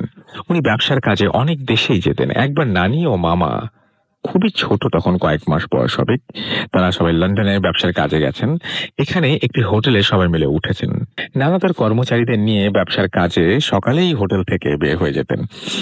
নানি ও মামা একাই রুমে থাকতেন। প্রথম কয়েকদিন নানি শুনতেন পাশের রুমে কেউ একজন সারাদিন পানির কল ছেড়ে রেখেছে। এই বিষয়ে কমপ্লেন করলেই হোটেলে অথরিটি বলে যে দেখবে। এইভাবে কয়েকদিন চলার পর একদিন কাজ থেকে ফিরে নানা দেখে নানি হোটেলের রিসেপশনে মামাকে নিয়ে বসে আছেন। নানা জিজ্ঞেস করে জানতে পারেন নানি দুপুরের দিকে ঘুমাচ্ছিলেন, মামা পাশে শুয়েছিলেন। যেহেতু উনি একাই ছিলেন তাই উনি ঘুমানোর আগে দরজা বন্ধ করে দিয়েছিলেন। হঠাৎ উনি টের পেলেন রুমের দরজা খুলে কেউ একজন রুমে প্রবেশ করছে। তন্দ্রা অবস্থায় উনি মনে করলেন নানাই হয়তো ফেরত এসেছেন, কিন্তু কয়েক মুহূর্তে ওনার মনে পড়ল যে দরজা তো বন্ধ ভেতর থেকে, নানা তো ঢোকা সম্ভব না। এইটা মনে পড়ে উনি চোখ খুলে দেখেন এক ব্রিটিশ মহিলা মামার দিকে তাকিয়ে আছে, খুবই ফ্যাকাশে চেহারা, রক্তচক্ষু। নানিকে চোখ খুলতে দেখে ওই মহিলা অর্থাৎ ওই ব্রিটিশ মহিলা নানির কাছে এসে নানির গলা চেপে ধরেন। নানি কিছু একটা সমস্যা বুঝতে পেরে দোয়াদুরুদ পড়তে শুরু করেন। এতে ওই মহিলা ক্ষিপ্ত হয়ে নানির গলা ছেড়ে দেয়। সেই সুযোগে নানি কোনো মতে মামাকে কোলে নিয়ে রিসেপশনে চলে আসেন। এরপর হোটেল কর্তৃপক্ষকে জিজ্ঞেস করলে তারা বলতে বাধ্য হয় যে নানি যে মহিলাটিকে দেখেছেন সেই মহিলা কয়েক বছর আগে নানির পাশের রুমে সুইসাইড করেন। এরপর থেকে এখন পর্যন্ত রুম খালি থাকে, কাউকে দেয়া হয় না। নানা মারা গেছেন 20 বছরের ওপরে, নানি বেঁচে আছেন। ওনাকে জিজ্ঞেস করলে এখন উনি বলেন যে ওই মহিলার ওই ঠান্ডা হাত যা ওনার গলা চেপে ধরেছিল, সে অনুভূতি উনি কোনোদিন ভুলবেন না। এই ছিল ঘটনা। আশা করছি আপনাদের সবার ভালো লেগেছে। চমৎকার ঘটনা পাঠানোর জন্য আমি শিওর যে আপনার কাছে এরকম ঘটনা আছে, সেই ঘটনা লিখে পাঠান আমাদের কাছে। এবং ঘটনা লিখে পাঠাতে হলে যেটা করতে হবে, আমাদের ইমেল অ্যাড্রেসে জানতে হবে। আমাদের ইমেল অ্যাড্রেস হচ্ছে bhutfm@radiofm, which is bhwtfm@radiofort.fm। আপনার নাম, ঠিকানা এবং ফোন নাম্বার সহ আপনার জীবনে ঘটে যাওয়া বা আপনার যা আসে ঘটনা লিখে পাঠিয়ে দিন আমাদের কাছে। ঘটনার শুরুতে অবশ্যই উল্লেখ করুন যে ঘটনাটি আপনি স্টুডিওতে শেয়ার করতে চান, নাকি আপনি চান আপনার ঘটনা আমরা পড়ে শোনাই। যারা দেশের বাইরে আছেন তারা সরাসরি অডিও ক্লিপ পাঠিয়ে দিতে পারেন। Bhoot FM. The night comes alive with gramophone.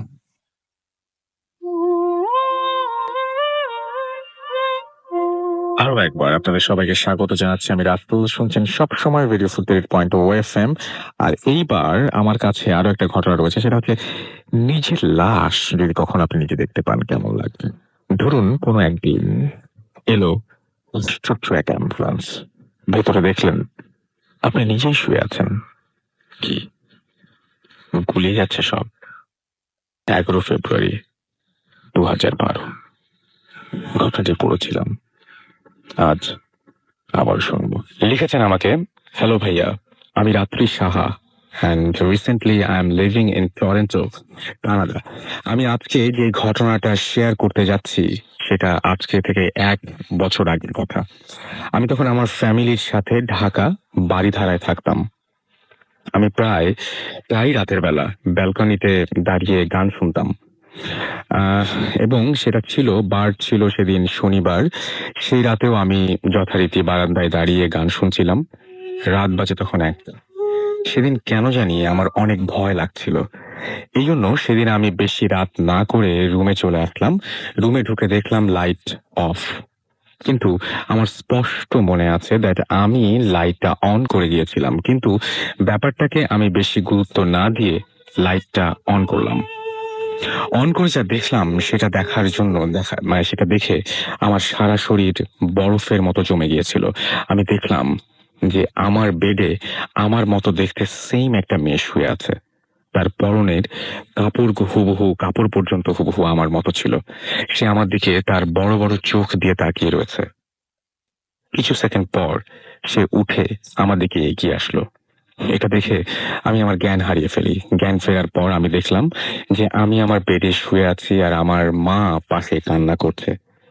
আমি জিনিসটাকে আমার কোনো খারাপ স্বপ্ন ভেবে কাউকে কিছু বললাম না। এরপর 1 মাস চলে গেল এবং এই 1 মাস এমন কিছু ঘটেনি। এরপরে একদিন বিকেলবেলা আমি বারান্দায় এমনিতেই দাঁড়িয়ে আছিলাম। হঠাৎ অনেক জোরে অ্যাম্বুলেন্সের আওয়াজ শুনতে পেলাম। নিচে তাকিয়ে দেখলাম যে আমার বাড়ির নিচে একটা অ্যাম্বুলেন্স থামলো। অ্যাম্বুলেন্সটা প্রায় 10 মিনিট দাঁড়িয়েছিল। এরপর দেখলাম অ্যাম্বুলেন্স থেকে একটা লাশ বের করা হচ্ছে। আমি ভাবলাম যে আমার ওপর তলার একটা বয়স্ক লোক যে হসপিটালে অ্যাডমিটেড ছিল সে হয়তো মারা গেছে। কিন্তু লাশটা যখন নিচে নামানো হলো তখন আমি যা দেখলাম সেটা মনে পড়লে এখন আমার হাতটা ঠান্ডা হয়ে যায়। আমি দেখলাম যে সেই লাশটা আমার নিচের। এটা দেখে আমি অজ্ঞান হয়ে গেলাম এবং চোখ খুলে দেখলাম যে আমি হসপিটালের বেডে। উঠে শুনলাম যে 3 দিন পর আমার হুঁশ এসেছে। আমি আমার মার কাছে ঘটনাটা শুনতে চাইলাম। আমার মা বলল সেদিন বিকেলে আমার মা বারান্দায় গিয়ে দেখে যে আমি নাকি অজ্ঞান হয়ে পড়েছিলাম। এরপর আমার বাবাকে কল দিয়ে বাসায় আনানো হয়। কোনো কিছুতেই আমার হুঁশ ফেরে নাই। আমাকে বাড়ির নিচের অ্যাম্বুলেন্সটা দিয়ে হসপিটালে আনা হয়। এটা শুনে আমি আরো বেশি ভয় পেয়ে যাই। আমি আমার মাকে জিজ্ঞেস করলাম যে অ্যাম্বুলেন্সটা কোথা থেকে আসলো। আমার মা বলল যে অ্যাম্বুলেন্সটা নাকি আগে থেকে নিচে দাঁড়ানো ছিল। সেদিন রাতেও আমাকে হসপিটালে রাখা হয়। সেদিন রাতে আমি হসপিটালে একটা স্বপ্ন দেখি। আমি দেখি যে একটা ছোট মেয়ে দাফনের কাপড় পরা, তার মাথায় অনেক লম্বা চুল। মেয়েটা দেখতে অনেক বেশি ভয়ঙ্কর ছিল। মেয়েটা তার অদ্ভুত কণ্ঠে আমাকে বলল যে আমি যদি কাউকে কিছু বলি তাহলে আমার সাথে অনেক খারাপ কিছু হবে, আর আমাকে বলল যে আমরা যেন সেই বাসা ছেড়ে দিই। স্বপ্নটা দেখার পর আমি জোরে চিৎকার দিয়ে উঠলাম। আমার মা বাবা দৌড়ে আমার কাছে আসলো। আমি যখন ওদেরকে সব বলা শুরু করব ঠিক ওই সময় আমি আবার অজ্ঞান হয়ে গেলাম। কিছুক্ষণ পর আমার জ্ঞান ফিরে আসার পর ডাক্তার বলল কোনো এক কারণে আমার কথা বলার শক্তি চলে গেছে। আমি ওই রাতের পর থেকে আর কথা বলতে পারিনি এবং ওইটার পর থেকে আর একটা শব্দ আমার মুখ দিয়ে বের হয়নি। অনেক ট্রিটমেন্ট করেছি, বাট কোনো কাজ হয়নি। শেষ পর্যন্ত আমরা এখন ঢাকা ছেড়ে কানাডাতে আমার ট্রিটমেন্টের জন্যই। এবং তারপরে তিনি লিখেছেন যে ভাইয়া আমার জন্য প্রে করবে যেন আমি আবার সুস্থ হয়ে ঢাকা ব্যাক করতে পারি। আমার স্টোরিটা পড়ে শোনালে আমি অনেক বেশি খুশি হব।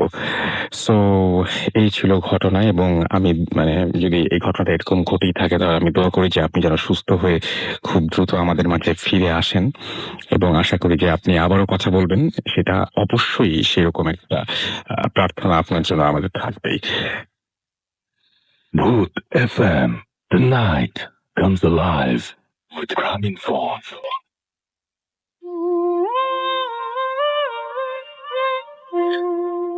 Welcome back. কেমন লাগছে ঘটনা? আশা করছি অনেক ভালো, এবং এবার কথা না বাড়িয়ে একটা অডিও ক্লিপে চলে যাই।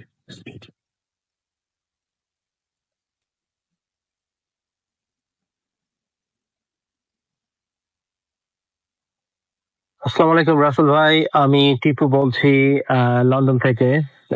কেমন আছেন জিজ্ঞাসা করব না। আমি আপনাদের সাথে কিছু আমার জীবনের ঘটে যাওয়া ঘটনা শেয়ার করতে চাচ্ছি। যদি ভালো লাগে তাহলে প্রচার করবেন আশা করছি। যাই হোক, আমি আমার ঘটনায় চলে যাই। আমি ভূত এফএম শুনছি গত 2013 থেকে, এবং তারপর থেকে বেশ নিয়মিত শুনি, যেটা ফ্রাইডেতে হয়। আর বাকিগুলা আমি ডাউনলোড করে নিয়মিত শুনি। এমনই একদিন মোস্টলি আমি ভূত এফএম শুনি very late at night, around 1 o'clock 2 o'clock in the morning. So ওই দিন যেদিনের ঘটনা আমি আপনাদেরকে সাথে শেয়ার করতে চাচ্ছি, ওই দিন সারাদিন আমি বেশ বিজি ছিলাম। বিজি বলতে with my friends, we were like kind of having long drive and also get together for after few weeks and so on. So, when you with your friends, the time goes really quick and you get tired end of the day. So, আমি রাতে যখন বাসায় ফিরি তখন already very late at night, like around 12ish. But আমার কিছু কাজ pending থাকার কারণে আমি চিন্তা করলাম, আচ্ছা ঠিক আছে, আমি কাজগুলা ল্যাপটপে করে ফেলবো। But at the same time, I really wanted to listen Bhoot FM. So আমি Bhoot FM চিন্তা করলাম, ওকে ফেয়ার এনাফ, আমি Bhoot FM ডাউনলোড করা একটা পর্ব ছেড়ে শুনবো এবং ল্যাপটপে কাজ করব। সো আমার আইপ্যাডে চলছিল Bhoot FM, আর ল্যাপটপে আমি কাজ করছিলাম। Around 3 o'clock in the morning, আমি ফেল করলাম I really need a fag. So I just wanted to go out to have a fag. এবং যা চিন্তা করলাম তাই করলাম। আমি আমার ফ্রন্ট ডোরটা খুলে বাইরে বের হলাম। আমি জাস্ট আমার বাসার বর্ণটা একটু ছোট্ট করে দেই। সেটা হলো, আমার বাসাটা একতলা এবং উপরে কোনো ফ্লোর নেই, এবং ফ্রন্টে বেশ বড় একটা গার্ডেন আছে, আর পিছনেও মোটামুটি not big but small sort of garden আছে, যেটা আমার নেক্সট ডোর নেইবারের। সো যাই হোক, এবং সরি, আর একটা জিনিস হলো, আমার ফ্রন্টে একটা কোয়াইট বিগ অফ সানশেড আছে, যেটার নিচে দাঁড়িয়ে আমি সিগারেটটা ধরালাম। So as soon as I light my fag, আমি শুনতে পেলাম আমার ঠিক মাথার উপরে যে ছাদটা, সেই ছাদ যে সানশেডটা আছে, সানশেডের উপর something was like kind of walking, এবং বেশ heavily walking. So ফার্স্টে আমি চিন্তা করলাম, I wasn't really scared at the first point. আমি ভাবলাম maybe some fox or something, maybe fox. So ফক্সে চিন্তা করলাম, কিন্তু যেভাবে হাঁটছিল বা শব্দ হচ্ছিল সেটা ফক্স হওয়ার কোনো রিজন নাই, কারণ ফক্স এতটা হেভি হবে না। You can really tell by like listening the sound of something, like how heavy it could be. So যেটা heavily হাঁটছিল মনে হচ্ছিল something at least 50 to 80 kilo or even more than that. I mean, it's like quite heavy, not fox at all.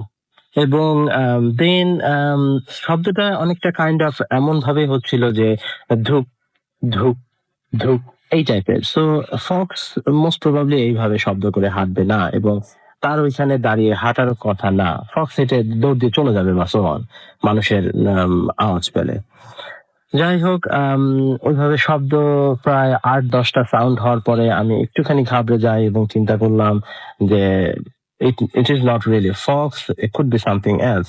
আর যেটা বলছিলাম, যেহেতু আমি ভূত FM শুনছিলাম at the same point, আমি রিসেন্ট আমি কিছুক্ষণ আগে, সো আমার মাথার মধ্যে একটু ভূতেরও কাজ করছিল, একটু something you know, I was bit scared as well. যাই হোক, আমি চিন্তা করলাম যে আমি ঘরের মধ্যে ঢুকে যাই। সো আমি হাত থেকে সিগারেটটা ফেললাম এবং ফেলে সাথে সাথে ঘরে ঢুকে গেলাম। ঘরে ঢুকে আমি স্টিল দাঁড়িয়ে আছি এবং দেখার চেষ্টা করছি যে কোনো কিছু আছে কিনা বাইরে। যেহেতু আমার দরজাটা গ্লাসের, সো আমি I can really see outside stuff আর inside. But at the same time, I was really kind of having some picture down in my head, which is I would be really expecting to see some sort of a creature, which is like really dry in body, head is like kind of bald-headed and really dry skin, brownish dry skin and red eyes.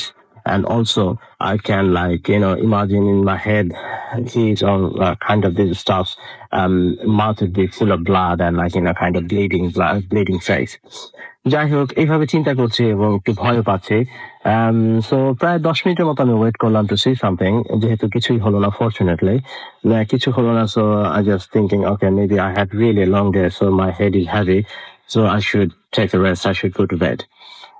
So আমি বিছানায় চলে গেলাম এবং বিছানায় যে ঘুমানোর চেষ্টা করলাম।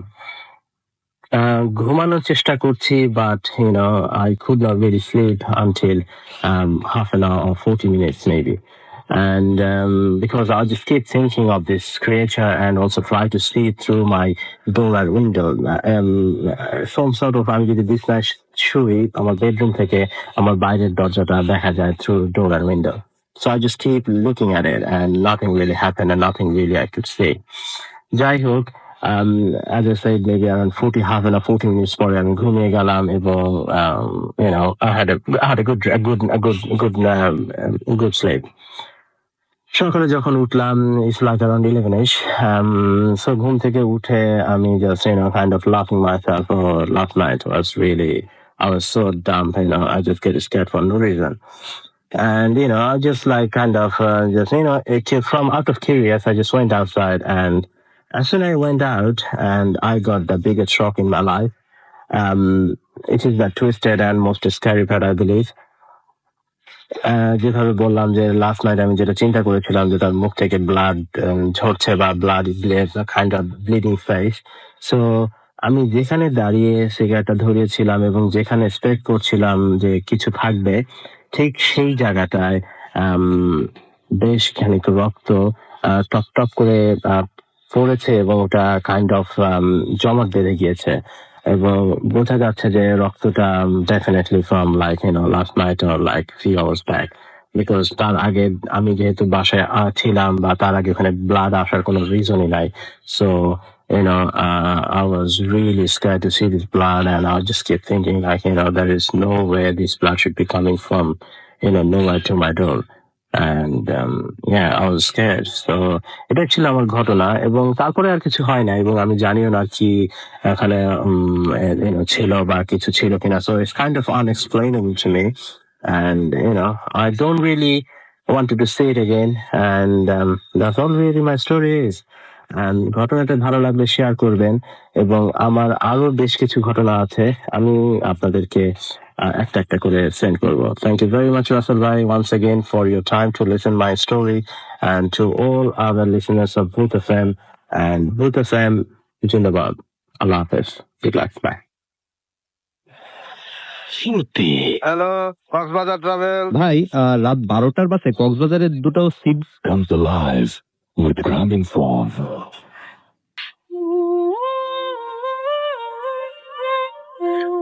আরো একবার আপনাদের সবাইকে স্বাগত জানাচ্ছি। আমি রাফেল, শুনছেন সবসময় রেডিও 48.0 FM, চলছে ভূত FM। আমার সামনে আরো একটা ইমেল এই মুহূর্তে, সেই ইমেলটি পড়ছি। আসসালামু আলাইকুম রাসেল ভাই, জানি আপনি সবসময় ভালোর দলে, তাই জিজ্ঞেস করলাম না কেমন আছেন।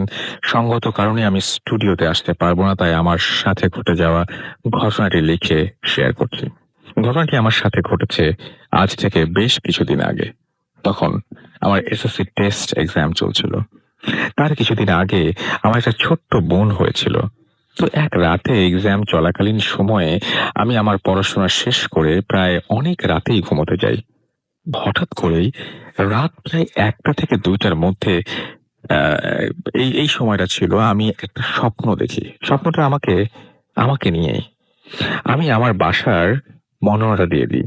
আমার বাসার গেটের ঠিক বাম পাশে একটি বড়ই গাছ আছে। তো ওই সময় যেই সময় স্বপ্নটা আমি দেখছিলাম ঠিক সেই সময়ের ঘটনাটি।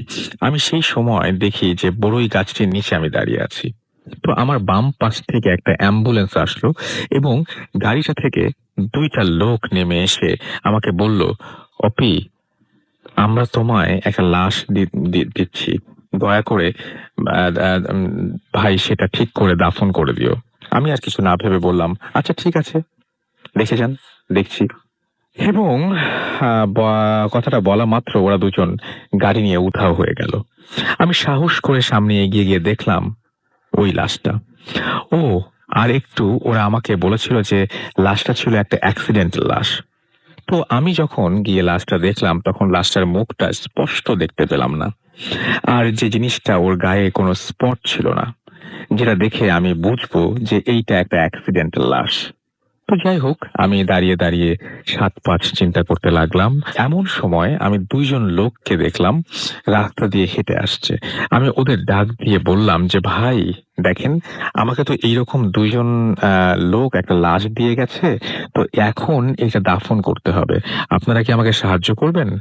তো ওরা এই কথা শোনা মাত্র এক দৌড় দিয়ে পালিয়ে গেল। আর তখনই আমার ঘুম ভেঙে যায়। সাথে সাথে আমি আম্মাকে জানাই যে ঘটনাটি। আম্মা বলল যে আমি হয়তো আজকে হয়তো একটু ঠিক ওই পবিত্র হয়ে শুইনি, অর্থাৎ অজু টজু করে হয়তো শুইনি, সেই কারণে হয়তো এরকম উল্টাপাল্টা কিছু একটা দেখেছি। আর বললেন যে গিয়ে অজু করে আসতে এবং দোয়া কালাম পড়ে তারপরে ঘুমিয়ে যেতে। আমি তাই করলাম। তো সেদিন রাতে আর কোনো কিছুই দেখিনি। সকাল হলো, আমি এক্সাম দিতে গেলাম, এক্সাম শেষ করে আসলাম। সেদিন রাতেও আর কিছুই দেখিনি। তার পরের দিন আম্মা আমাকে ভোর রাতের দিকে ঘুম থেকে ডেকে উঠাচ্ছেন। আমি বললাম, কি হয়েছে? বলছে, পাশের বাসার একটা মেয়ে বাস অ্যাক্সিডেন্ট করে মারা গেছে। ওহ, আর একটা কথা, যার কথা বললাম ওই মেয়েটা থাকতো গাজীপুরে একটা এলাকায়, আর আমি যেই বাসার কথা বলছি ওইটা ছিল ওর বাবার বাড়ি সাভারে। তো আমি ঘুম থেকে উঠে বাজারে গিয়ে কিছু খাবার নিয়ে আসলাম যে ওরা খাবে। তারপর আমার এক্সামের টাইম হয়ে যাওয়ার কারণে আমি এক্সাম দিতে চলে যাই, এবং আমি যখন দুপুরে বাড়ি ফিরি তখন শুনি যে ওইটা অ্যাক্সিডেন্ট ছিল না, ওইটা অ্যাকচুয়ালি ছিল, ওইটা একটা ওটা একটা মার্ডার। ওর স্বামী ওকে মেরেছিল। তো যাই হোক, লাশের পোস্টমর্টম হয় ঢাকা মেডিকেলে, তারপর লাশ বাসায় নিয়ে আসা হয় এবং মাটি দিতে তাকে মাটি দেওয়া হয়। এবং এই ছিল আমার ঘটনা। রাসেল ভাই, ভালো লাগলে পড়ে শোনাবেন। এরকম একটা অদ্ভুত ব্যাপার যদি পরবর্তীতে মিলে যায় তাহলে খুব উইয়ার্ড লাগার কথা, এবং সেটা আপনার লেগেছে আমি বুঝতে পারছি। থ্যাংক ইউ ভেরি মাচ আপনার স্টোরির জন্য। আশা করছি যে আপনাদের সবার অনেক বেশি ভালো লেগেছে। তো যাই হোক, আমরা শুনলাম একটা স্টোরি, এখন নেক্সট স্টোরিতে যেতে হবে আমাদের, রাইট? নেক্সট যে স্টোরিটা আছে এটা খুব অদ্ভুত একটা স্টোরি। আমি না এই স্টোরিটা বহুদিন ধরে খুঁজছিলাম, আমি মনে করার চেষ্টা করছিলাম এটা কবে হয়েছে। যারা শোনেননি তারা অসম্ভব রকমের শিহরিত হবেন, অসম্ভব রকমের ভয়ঙ্কর একটা ঘটনা, এবং আপনি পুরো ভিজুয়ালাইজ করতে পারবেন। এই ঘটনাটা আমি পড়েছিলাম 18 ফেব্রুয়ারি 2012-তে।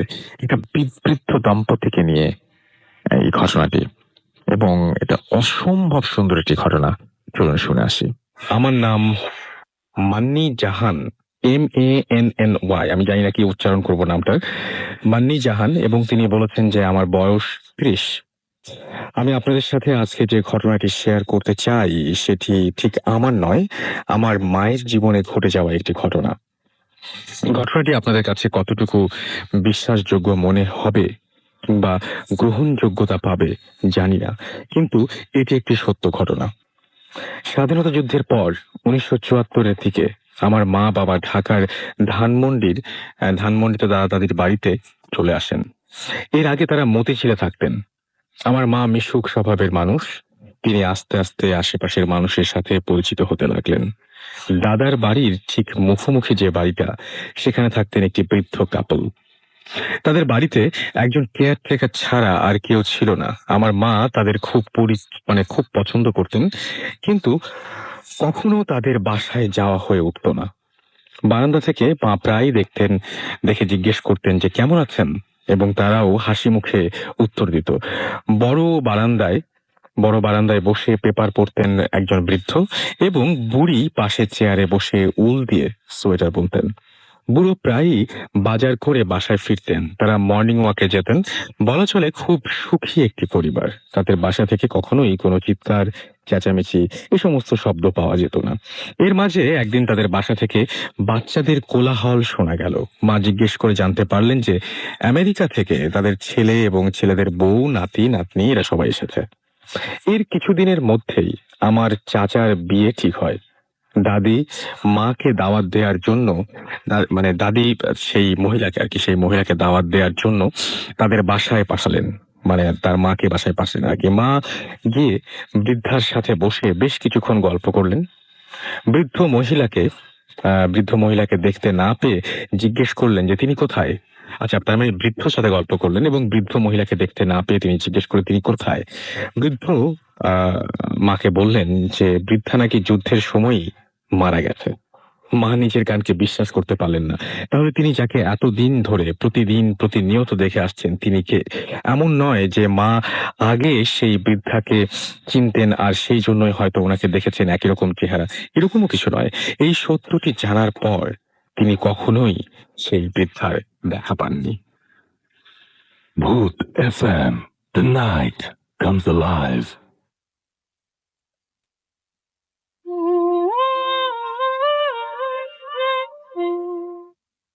আচ্ছা, এখন তো বিয়ের সিজন চলছে। তার আগে জানাই যে আপনারা শুনছেন রেডিও ফুর্তি, চলছে ভূত FM are the night comes alive with গ্রামীণ ফোন। আজকে রাতের বেলায় জমজমাট হচ্ছে স্পেশাল এপিসোডটি। আমরা যেটা করবো যেটা হচ্ছে, এখন তো আমরা জানি যে বিয়ের সিজন চলছে, তো এখন বিয়ের সিজনে আপনারা মাঝে মাঝেই বিভিন্ন প্রোগ্রাম অ্যাটেন্ড করেন। হলুদের প্রোগ্রাম, কোনো সময় বউ ভাত, কোনো সময় বিয়ে। তো এই সমস্ত প্রোগ্রাম অ্যাটেন্ড করতে করে বাসায় ফিরতে ফিরতে অনেক রাত হয়ে যায়। এই ঘটনাটিও সেই রকমই একটি ঘটনা। 24 মার্চ 2012-তে ঘটনাটি আমরা প্রচার করেছিলাম। আজকে আবার করছি। লিখছেন, হ্যালো রাসেল ভাই, আশা করি ভালো আছেন। আমি জানি আপনি সবসময় ভালোর দলে। আজকে আপনাকে যে ঘটনাটি লিখছি, এটি আমার এবং 2 ফ্রেন্ডের সাথে ঘটে যাওয়া অবিস্মরণীয় একটি ঘটনা। আমি আপনার মাধ্যমে রেডিও ফুর্তির সকল বন্ধুদের সাথে আমার এই ঘটনাটি শেয়ার করতে চাই। আমি সরাসরি আমার ঘটনায় চলে যাচ্ছি। সময়টা 2006 সালের প্রথম দিকে। আমার খুব ক্লোজ ফ্রেন্ড কায়েদ, সে সিলেটের সদর উপজেলায় কোনো একটি জায়গায় থাকে। সঙ্গত কারণে আমি তার বাসার ঠিকানা বলছি না। আমার ফ্রেন্ডের বোনের বিয়ে ঠিক হয়। সে আমাকে, আমার আরো কিছু ফ্রেন্ডদের ইনভাইট করলো এবং আমরা যথারীতি যাব বলে সম্মতি জানাই। তারিখটার কথা আমার ঠিক মনে নেই। সন্ধ্যা 7টার দিকে গায়ে হলুদের প্রোগ্রামের জন্য আমি ও আমার ফ্রেন্ড ফরহাদ ও আকাশ কায়েদের বাসায় যাওয়ার জন্য রওনা দেই। আমাদের বাসা থেকে কায়েদের বাসার দূরত্ব প্রায় 5-6 কিলোমিটার। সিএনজি অথবা অটো রিক্সা যোগে তার বাসায় যেতে হয়। আমরা 3 জন বাসা থেকে বের হই। রাসূল ভাই, এখানে আরেকটা কথা বলে রাখি, ওই দিন আমার বাসায় কেউ ছিল না। সবাই গ্রামের বাড়িতে বেড়াতে গেছেন। আমার অফিস থাকার কারণে আমি যেতে পারিনি। ফরহাদ ও আকাশ বাসা থেকে বের হওয়ার সময় তাদের মাকে বলে আসে আমরা কায়েদের বোনের গায়ে হলুদ অনুষ্ঠান থেকে ফিরে ইমরানের বাসায় চলে যাব। আমরা যথারীতি 8টার দিকে আমাদের ফ্রেন্ড কায়েদের বাসায় পৌঁছাই। আপনারা নিশ্চয়ই জানেন যে গায়ে হলুদের অনুষ্ঠান স্বাভাবিকভাবে একটু রাত করেই হয়। ওই দিন অনুষ্ঠান শুরু হতে হতে রাত 10:30 বেজে যায়। এক পর্যায়ে রাত 1টার দিকে অনুষ্ঠান শেষ হয়। আমি আমার ফ্রেন্ড কায়েদকে বলি আমরা বাসায় ফিরে আসবো। সে বলে এত রাতে তোমাদের যাওয়ার দরকার নেই, এখানে তোমরা থেকে যাও। আমি বললাম যে না কায়েদ, আমার সকালে অফিস আছে এবং আমার বাসায় কেউ নেই, আমাকে বাসায় গিয়ে থাকতে হবে। সবার কাছে বিদায় নিয়ে আমরা 3 জন রওনা দিলাম। আমাদেরকে এগিয়ে দেওয়ার জন্য কায়েদের কাজিন রনিকে আমাদের সাথে দেয়া হলো। ওদের বাড়ি থেকে প্রায় 1/2 কিলোমিটার হেঁটে একটা গাছের নিচে এসে দাঁড়াই। সেখানে সাধারণ সিএনজি বা অটো রিক্সাগুলো পাওয়া যায়। এখানে আসার 10 মিনিট পর আমরা কায়েদের কাজিন রনিকে বলি যে অনেক রাত হয়ে গেছে, তুমি চলে যাও, আমরা সিএনজি পেলে চলে যাব, নয় হেঁটেই যাব। ওই গাছের নিচে আমরা আরো 10 মিনিট অপেক্ষা করার এক পর্যায়ে আমরা তিনজন সিদ্ধান্ত নিলাম যে এভাবে দাঁড়িয়ে না থেকে আমরা হাঁটি, যতটুকু হাঁটবো ততই আমাদের পথ ফুরাবে। এই বলে আমরা হাঁটতে শুরু করি। হাঁটতে হাঁটতে কিছু দূর আসার পর আমরা একটু দাঁড়াই। ওই সময় আমরা দেখতে পাই যে ধান ক্ষেতের মাঝ দিয়ে এক বৃদ্ধ লোক আসছেন। লম্বা দাড়ি ও সাদা পাঞ্জাবি পরে আছেন তিনি। তিনি আমাদের সামনে এসে আমাদের প্রশ্ন করলেন, তোমরা কোথা থেকে এসেছো, কোথায় যাবে? আমরা বললাম, আমাদের বন্ধু কায়েদের বোনের গায়ে হলুদ এসেছিলাম, আমরা বাসায় যাব, কিন্তু গাড়ি পাচ্ছি না। তিনি বললেন, এত রাতে তোমাদের বাসা থেকে বের হওয়া উচিত হয়নি, তবে গাড়ি আসছে, তোমরা তাড়াতাড়ি চলে যাও। এই কথা বলার সাথে সাথে আমরা কিছু বলার আগে একটা সিএনজি অটোরিকশা আমাদের সামনে এসে দাঁড়ায়। ওই বৃদ্ধ লোকটি সিএনজি ওয়ালাকে বলেন আমাদের বাসায় পৌঁছে দিয়ে আসবে, এই বলে আমাদের গাড়িতে ওঠার কথা বলেন। আমরা সিএনজি পেয়ে রীতিমতো আকাশের চাঁদ হাতে পেয়েছি ভাব নিয়ে গাড়িতে উঠি এবং ওনাকে সালাম দিয়ে বিদায় জানাই। একটা কথা বলে রাখি, আমরা কিন্তু সিএনজি ওয়ালাকে বলিনি কোথায় যাব। সিএনজিতে ওঠার পর সাধারণ সিএনজি গুলোতে যেরকম আওয়াজ থাকে, ওই সিএনজিতে তেমন কোনো শব্দ বা আওয়াজ আমরা কিছু পাইনি। আমরা তিনজন কিছু মনে করিনি এবং কিছু মনে না করেই মোবাইল ফোনে গায়ে হলুদের অনুষ্ঠানে তোলা ছবিগুলো দেখছিলাম। ছবি দেখতে দেখতে এক পর্যায়ে গাড়ি ব্রেক করলো। আমরা অবাক হয়ে গাড়ি থেকে নেমে দেখি যে আমরা বাসার সামনে চলে এসেছি। কৌতূহল নিয়ে সিএনজি ওয়ালাকে জিজ্ঞাসা করব, আপনি আমাদের বাসার ঠিকানা জানেন কিভাবে, বা আপনি আমাদের চিনেন কিনা? কিন্তু অবিশ্বাস্য হলেও সত্যি যে পেছনে তাকিয়ে দেখি যে সিএনজি ওয়ালা নেই। ওই সময় আমাদের গায়ের লোমগুলো সোজা হয়ে গেল। আমাদের মনে ভয় কাজ করে। পরে আমরা ঘরে গিয়ে ঘুমিয়ে যাই। আমরা তিনজন বন্ধু ওই রাতে তিনটি অদ্ভুত জিনিস লক্ষ্য করেছি। আমরা শুধু একমাত্র ওই বৃদ্ধ লোককে আমাদের ঠিকানা বলেছি, সিএনজি ওয়ালাকে নয়। সে অর্থাৎ ইমরানের বাসায় আমাদেরকে পৌঁছে দেয় এবং গাড়ি চালানোর সময় সে আমাদের সাথে কোনো কথা বলেনি এবং আমরা তার চেহারাও দেখতে পাইনি। এছাড়া বৃদ্ধ লোক গাড়ি আসার কথা বলতেই গাড়ি চলে এলো। এই বিষয়গুলো আমাদের খুব অদ্ভুত লেগেছে। আরেকটি বিষয় হচ্ছে, সাধারণ সিএনজি গুলোতে যেরকম একটা শব্দ হয়, ওই সিএনজি তে ওইরকম ধরনের কোনো শব্দ ছিল না। পরবর্তীতে আমরা তিনজন এক হুজুরের কাছে গিয়ে বিষয়টি খুলে বলি। তিনি আমাদের জানান যে ভালো একজনের সাথে তোমাদের দেখা হয়েছে, যিনি তোমাদের বিপদে সাহায্য করেছেন। এই ছিল ঘটনা এবং এই ঘটনা আমার জীবনে ঘটে যাওয়া প্রথম, এবং আমি আশা করবো এটাই শেষ নয়। ওকে, সো থ্যাংক ইউ আমাদেরকে এই ঘটনাটা পাঠানোর জন্য। আমরা Suti, hello Bhoot FM. The night comes alive with Graminphone.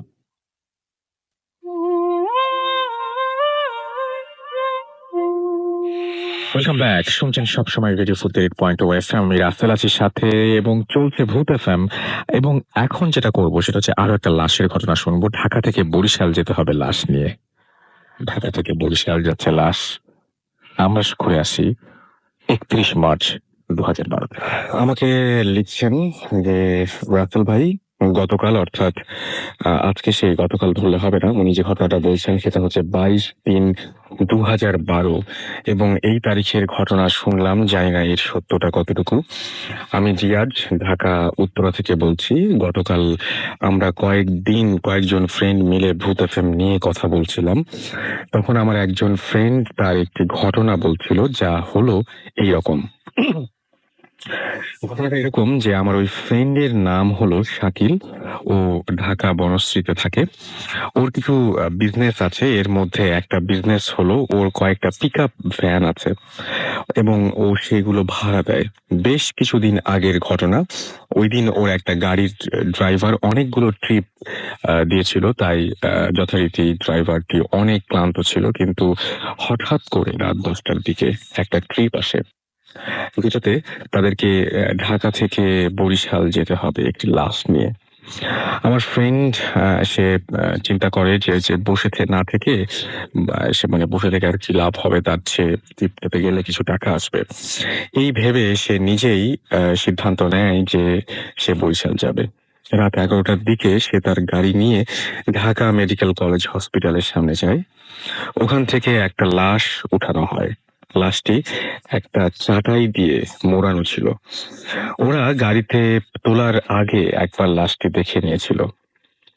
এখানে একটি কথা না বললেই নয় যে ওটা ছিল একটা সুইসাইডের ঘটনা।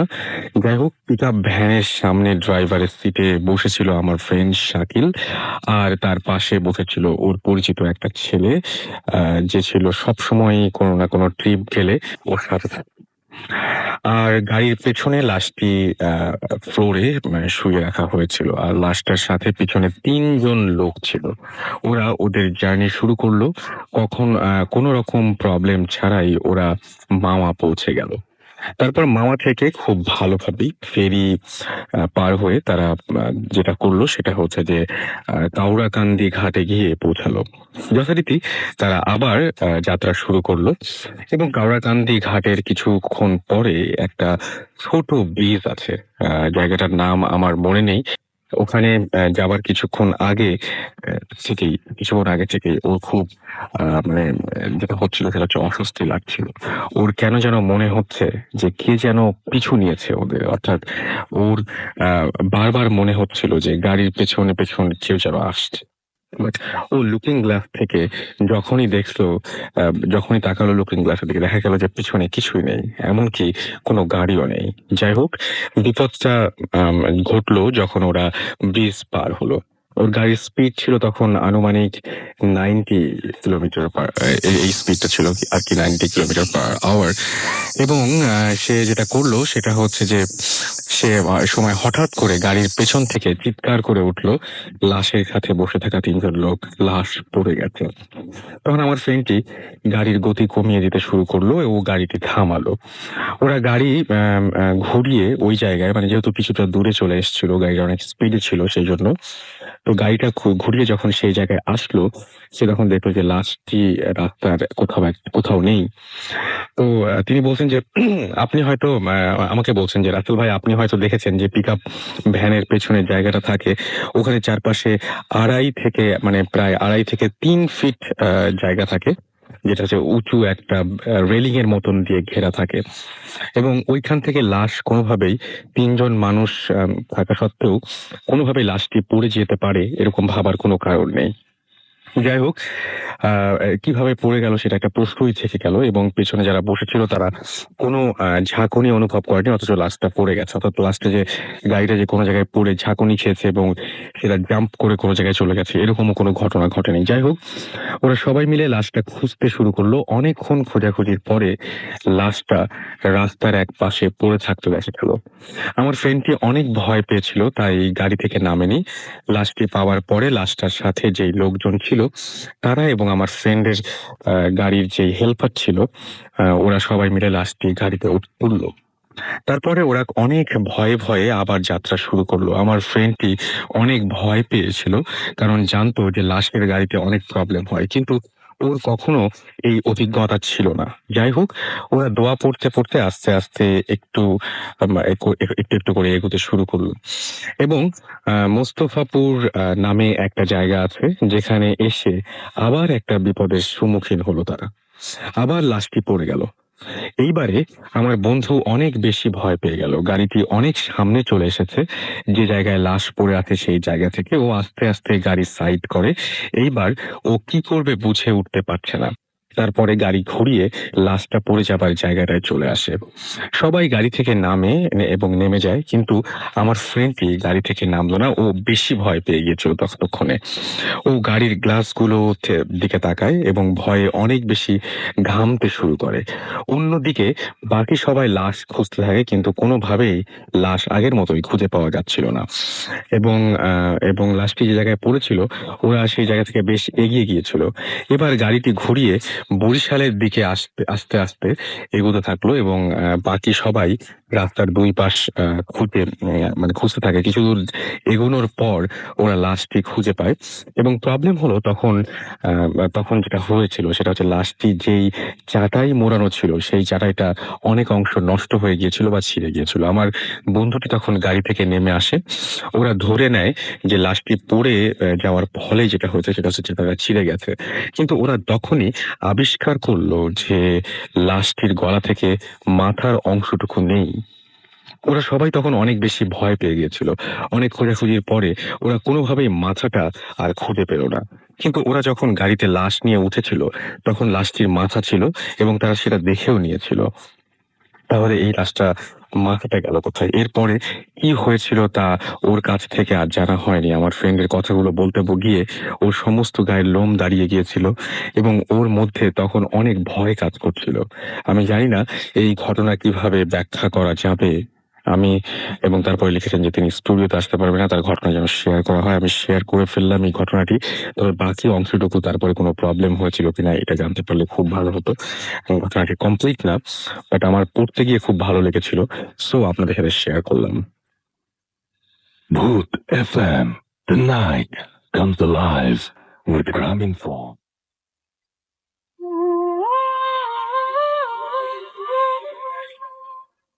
Welcome back. 13 অক্টোবর 2012।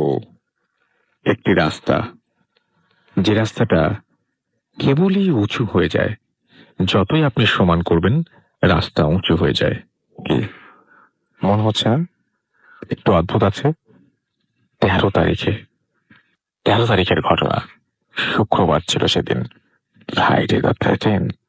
চলুন শুনে আসি ঘটনাটি। এবং আমাদেরকে যিনি ইমেল করেছেন তিনি লিখেছেন যে রাসেল ভাইয়া, আমি জানি আপনি সবসময় ভালোর দলে, তাই কেমন আছেন জানতে চাইলাম। আমার নাম আলামিন। আমি খুলনা পলিটেকনিকে ইলেকট্রিক্যাল বিভাগে পড়ি।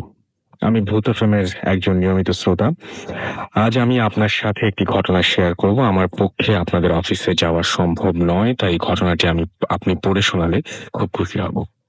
তাহলে সরাসরি ঘটনায় চলে আসি।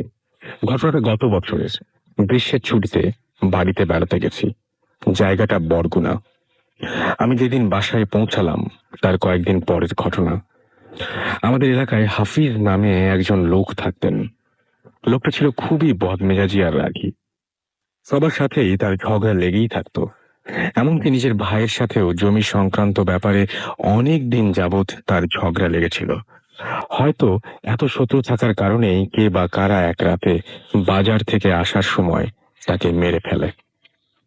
গ্রাম অঞ্চলের খুন, তাই পুলিশ এসে লাশটাকে পোস্টমর্টেমের জন্য লাশ কাটা ঘরে পাঠাতে চাইল। রাস্তা ভয়াবহ খারাপ থাকায় কোনো গাড়ি পাওয়া গেল না। শেষমেশ এক ভ্যান গাড়ি চালককে তারা রাজি করাতে পারলো লাশটা নিয়ে যাবার জন্য। ভ্যান চালক ছিল জোয়ান এবং সে বেশ শক্তিশালী মানুষ, তাই ভয় ভীতি তেমন একটা তার ছিল না। লাশ কাটা ঘরটা মোটামুটি ভালোই দূরে, আর যাওয়ার পথেও রাস্তায় একটা জঙ্গলের মতো জায়গা পড়ে। লাশ নিয়ে পরিবারের লোকদের কান্নাকাটি বিলাপের কারণে রওনা হতে সন্ধ্যা হয়ে গেল। অনেকেই লাশ এত রাতে নিয়ে যেতে না করলেও ভ্যান চালক পাত্তা দিল না। নিজের সাহস দেখানোর জন্যই তখন সে রওনা হলো। বলা বাহুল্য, এত রাতে তার সাথে যাওয়ার মতো তেমন কেউ উপস্থিত ছিল না, তাই সে একাই রওনা দিল লাশ নিয়ে। গল্পের বাকি অংশটুকু ভ্যান চালকের মুখ থেকে শোনা এবং তার জবানবন্দিতে যে যা শুনতে পারলাম তা নিজের ভাষায় লিখতে চেষ্টা করছি। নূর ভাই, ভ্যান চালক, রওনা হবার 30 মিনিটের মধ্যে অন্ধকার হয়ে গেল। তখন তিনি একটা হারিকেন জ্বালিয়ে সেটা ভ্যানের সাথে ঝুলিয়ে দিলেন। যারা গ্রামগঞ্জে গেছেন তারা হয়তো বা দেখেছেন, যারা শহরে থাকেন তারা তো প্রায় কিছুই দেখেনি না। যাকে মূল ঘটনায় ফিরে আসি। সেদিন পূর্ণিমার রাত ছিল, তাই রাস্তা একদম ধবধবে দেখা যাচ্ছিল। তো সেই জঙ্গলের পাশাপাশি আসা মাত্রই নাকি বাতাস নাকি অন্য কোনো উপায়ে কে জানে হারিকেনটা নিভে গেল। নুরু ভাই ভ্যান থেকে নেমে আবারও হারিকেন জ্বালানোর চেষ্টা করলো, কিন্তু জোর বাতাস বারবার ম্যাচের কাঠি নিভিয়ে দিচ্ছিল। যখন নুরু ভাই ম্যাচের কাঠি জ্বালানোর চেষ্টা করছিলেন তখন হঠাৎ ওনার মনে হলো লাশটা যেন খানিকটা নড়ে উঠল। গ্রাম্য কুসংস্কারে আক্রান্ত হলেও নুরু ভাই ছিলেন বিরাট সাহসী লোক, তাই তিনি মনকে সান্ত্বনা দিলেন যে ও কিছু না, শুধুই মনের ভুল। কিন্তু তবুও তার মনের মধ্যে একটা খটকা রয়ে গেল। হারিকেনটা শেষ পর্যন্ত জ্বালাতে না পেরে হাল ছেড়ে দিলেন তিনি। ভাবলেন চাঁদের আলোতেই কাজ চালিয়ে নিতে পারবেন। রাস্তাঘাট চাঁদের আলোতে পরিষ্কার দেখা যাচ্ছে, তাহলে আর বাড়তি আলোর দরকার কি? ভ্যান চালিয়ে কিছু দূর যাওয়ার পর হঠাৎ ওনার খটকা লাগলো। পিছনে লাশটার নড়াচড়ার আওয়াজ পাওয়া যাচ্ছে যেন। মনে হলো পাশ ফিরে শুলো লাশটা। নুরু ভাই পাত্তা দিলেন না, ভ্যান চালাতে লাগলেন। বাইরে যতই সাহসী ভাব দেখান, আসলে ভেতরে ভেতরে তখন ঠিকই ভয় ঢুকে গেছে। আর কিছু দূর যাওয়ার পরে তার মনে হলো লাশটা যেন উঠে বসেছে, আর কষ্ট করে টেনে টেনে শ্বাস নেওয়ার চেষ্টা করছে। তিনি সাথে সাথে পেছনে ফিরিয়ে তাকিয়ে দেখলেন এবার আর ভুল নয়, আসলেই লাশটা উঠে বসেছে। লাশের উপর থেকে কাপড়টা সরে গেছে, চাদর আলোয় পরিষ্কার দেখা যাচ্ছে মুখখানি, চোখের মাঝখানটায় বড় গর্ত, আর মুখটা যেন কেউ অ্যাসিড দিয়ে ঝলসে দিয়েছে। ওটা দেখে নুরু ভাইয়ের কাঁপাকাঁপি শুরু হয়ে গেল। ভ্যান থেকে নেমে যেই দৌড় দিতে যাবেন অমনি দেখলো লাশটা তার সামনে রাস্তায় পড়ে আছে আড়াআড়ি ভাবে পথ আটকে। এটা দেখে পিছনে তাকিয়ে সে দেখলো লাশটা ভ্যান নেই, এবং উনি আর সহ্য করতে পারলেন না, ভয়ে দিকবিদিক জ্ঞান হারিয়ে দৌড় মারলেন। কোন দিকে যাচ্ছেন তাতে তার কোনো হুঁশ নেই, কেবলই মনে হতে লাগলো পেছনে কেউ যেন একজন দৌড়িয়ে আসছে। সে দৌড়ের স্পিড বাড়িয়ে দিল। এভাবে কিছু দূর ছোটার পর সে দূরে আলো দেখে সেদিকে রুদ্ধশ্বাসে দৌড়াতে লাগলো। আলোটা আসছিল একটা বাড়ি থেকে। নুরু ভাই দৌড়ে একটা বাড়ির দরজায় ধাক্কা খেয়ে অজ্ঞান হয়ে পড়ে গেলেন। শব্দ শুনে বাড়ির লোকজন বের হয়ে এলে নুরুকে অচেতন অবস্থায় পাওয়া যায়। সেবা যত্ন করার পর নুরু ভাইয়ের জ্ঞান ফেরে। তার মুখে ঘটনার বিস্তারিত বিবরণ শুনে বাড়ির জওয়ানরা মিলে বের হয় লাঠি সোঁটা নিয়ে। কিন্তু নুরু ভাইয়ের দেখানোর মতো জায়গায় গিয়ে দেখা গেল কিছুই নেই। শুধু দেখা গেল যে জায়গাটা নুরু ভাই লাশটাকে শুয়ে থাকতে দেখেছিল সেই জায়গাটা কেমন যেন উঁচু হয়ে আছে। আমি নিজেও পরে জায়গাটায় গিয়েছিলাম এবং দেখেছি অনেকটা স্পিড ব্রেকারের মতো। গল্পটা এখানে শেষ হয়ে যেতে পারতো, কিন্তু আরেকটু ঘটনা বাকি রয়ে গেছে। এর পরের বার যখন আমি বাসায় যাই তখন শুনি যে রাস্তার মাঝখানে উঁচু জায়গা থাকায় বেশ সমস্যা হচ্ছিল, তাই রাস্তা কেটে জায়গাটা সমান করে দেয়া হয়। কিন্তু এর পরদিনই আবার জায়গাটা উঁচু হয়ে যায়।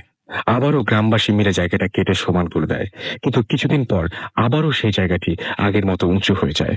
এরপর গ্রামের সকলের উপস্থিতিতে একটা বড় গর্ত খোঁড়া হয় সেখানে। খুঁড়ে সেখানে হাফিজ নামের একজন লোকের পচা গলা লাশ পাওয়া যায়। পরে তাকে ঠিক মতন দাফন করা হয়েছিল, আর রাস্তাটাও আর কখনো উঁচু হয়নি। Booth FM. The night comes alive with Gramophone.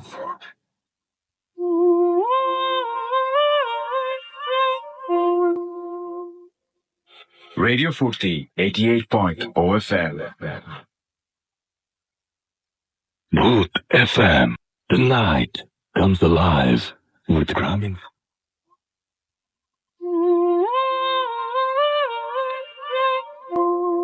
Welcome back. শুনছেন সবসময় রেডিও ফুড 88.0 FM। আমি রাস্তেল আছি সাথে, এবং এত